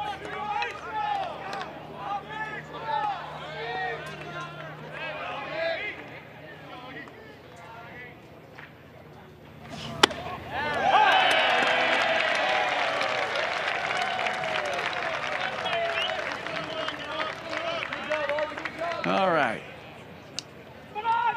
Got that out of the way. Good. Come on.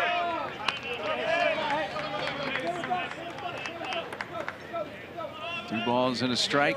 Lopez singled and scored back in the 4th. Hey, with this pitch, Augie, let's go. Walk in the 5th.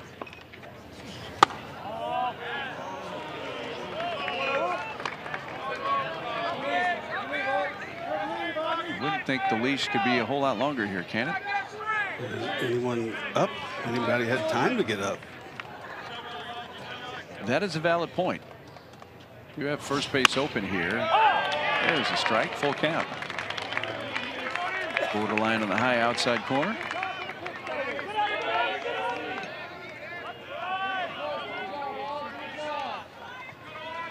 There is indeed activity in the bullpen.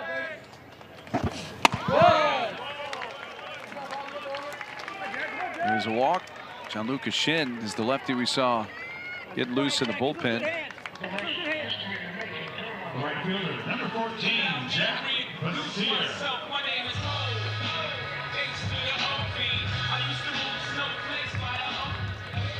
Sends up Jack Basier. The base is loaded.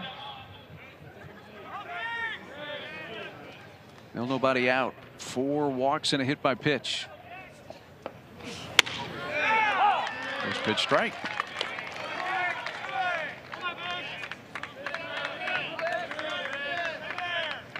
Two hits for Basier, putting an RBI single in the 4th. And at that point, made it a 3-0 game. At one point, the game was 3-1 after the Stroh-Snyder home run in the 4th. Need an answer. Soft chop left side. The plays at first base, and the throws in time from Jack Bell. Produces a run, scoring Andrew Lamb. Sear notches his 2nd RBI of the game, 27th of the season, to make it 12-1.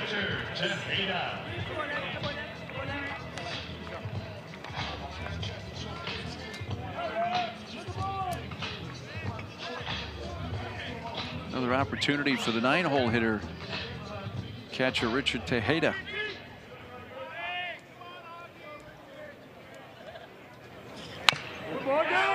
This is his 6th plate appearance of the game. You know, it's been a really good day when your 9-hole hitter is up for a 6th time in the game, and it's not an extra innings. Looking for his 4th hit of the game. Yes.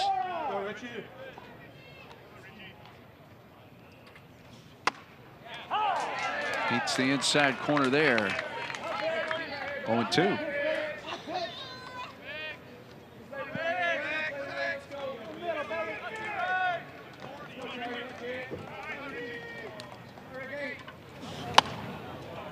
Runs out of the way of a ball in. Can't command the fastball. You try the off-speed pitch. Missed again, back-to-back.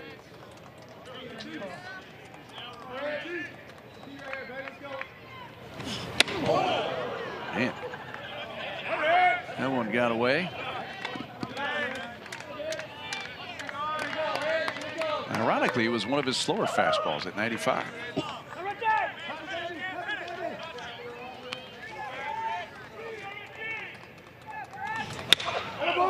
Golfed out the shortstop, Anthony Silva. Another run comes in, RBI for Tejeda. And it's been a 4-run inning.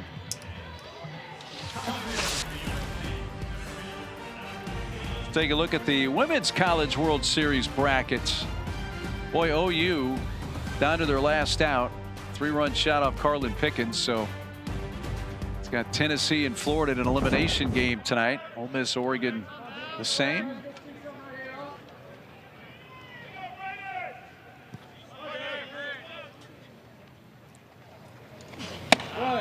One high to Braden Dowd.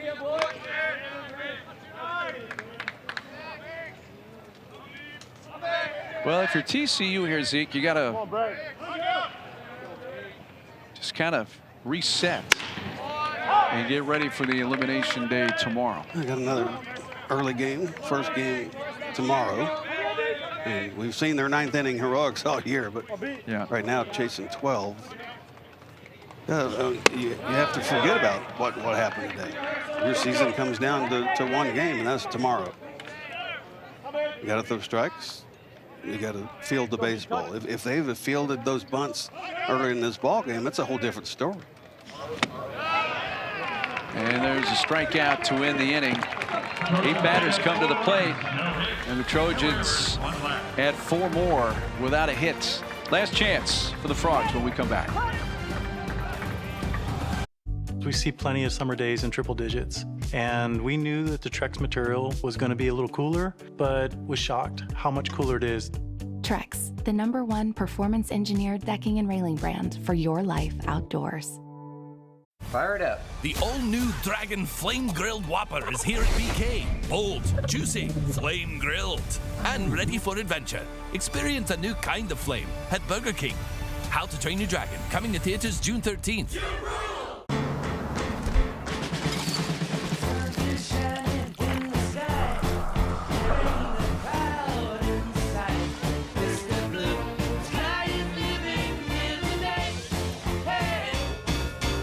Would you rather spend your summer like this? Hey, Jim, how's your back? Oh, you know. I hear ya. Or like this? What's happening? Welcome. Allow me to adjust your gravity. I'm fine. Gravity on. On June 20th, kick off your summer with Elio. Elio? Elio. You're more puny than I expected. I could say the same about you. These are the lava tunnels. Cody and I am not fireproof. Just get in my mouth. Actually kind of comfy in here. Disney and Pixar's Elio, rated PG, June 20th. We can't get enough of the WNBA. Dallas Wings select Paige Beckers. With more stars and more heat than ever. Ridiculous! The WNBA on ESPN.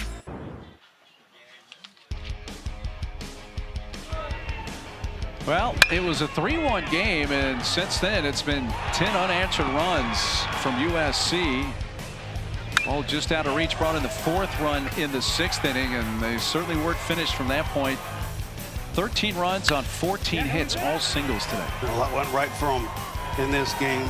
Ball finding holes, bunts finding holes, a lot of runs, a lot of base hits for the USC Trojans today. And as you said, all singles in this game.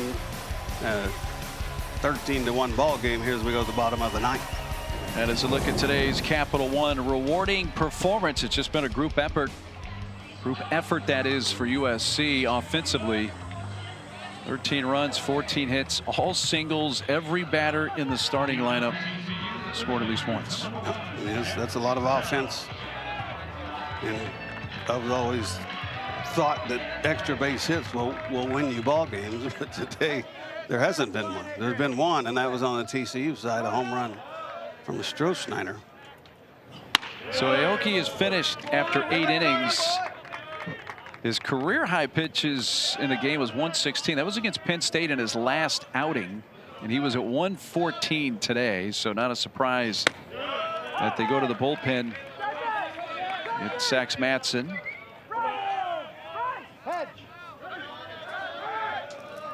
'28th appearance for Matson. Left-hander come in, throw strikes out of USC bullpen. It's bigger than the 14 hits and 13 runs is Caden Aoki giving you 8 innings, where right now you might only have to use 1 reliever and possibly at least 2 more games, possibly more, in this Corvallis Regional for the Trojans. Madsen comes in and strikes out the first hitter he faces. Now we'll work to the DH, Sawyer Strohsnyder. His home run in the 4th. And the lone tally in this game for the Frogs.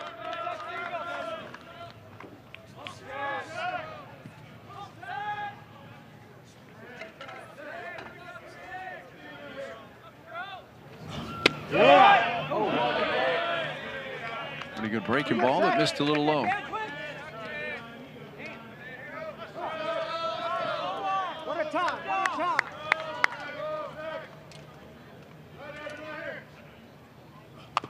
Ooh, tried to check his swing, went around and made contact, wound up almost on one knee.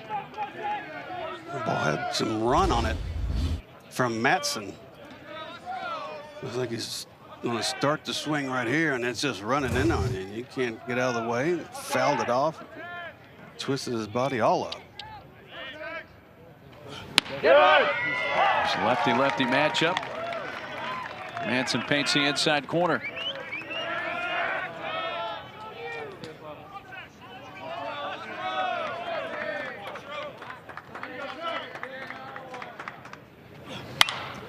Waited on the breaking ball, but pulls it foul down the right field side. Well, USC will await the winner of the upcoming game between Oregon State and St. Mary's College. They'll be in the winner's bracket tomorrow. To be the first game out of the chute. Got him to chase. Hayda throws to first to complete the strikeout, and USC 1 out away from their first NCAA tournament win in 10 years. Big moment for USC. I don't think anybody saw this coming, meaning 13-1. Thought it might be a little closer of a ball game. USC, though, throwing the ball well, hitting the ball well, fielding the ball well. Everything going good for USC in this game.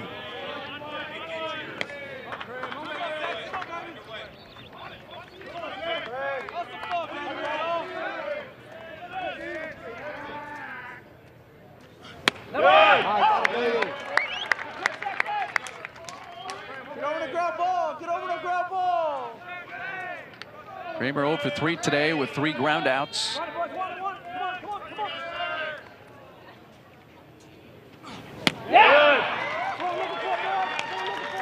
TCU down to their final strike.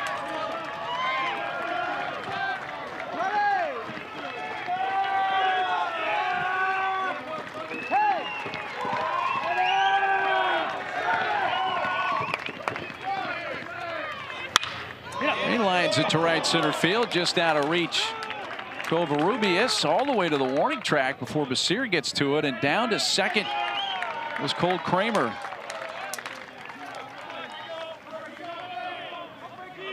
Fifth hit today for TCU. Way back nicely on that one. Then hit it hard up over Covarrubias.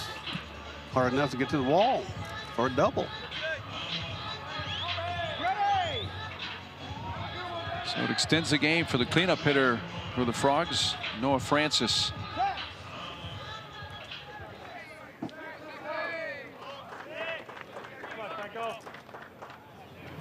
You can look at a number of things in this game, and as you mentioned, Zeke, this was the 2 seed against the 3 seed.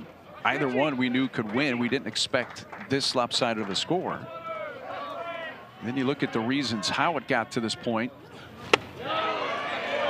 And one of the simple ones is just to look that USC, because of Aoki and now Madsen, have not walked a hitter today or hit a batter. But TCU on the other side has walked 9 and hit 4. That's 13 free passes. Seems like every time you look up, the leadoff hitter was on of the inning. not fielding your position. I mean, little things add up, and they added up big time today in this game.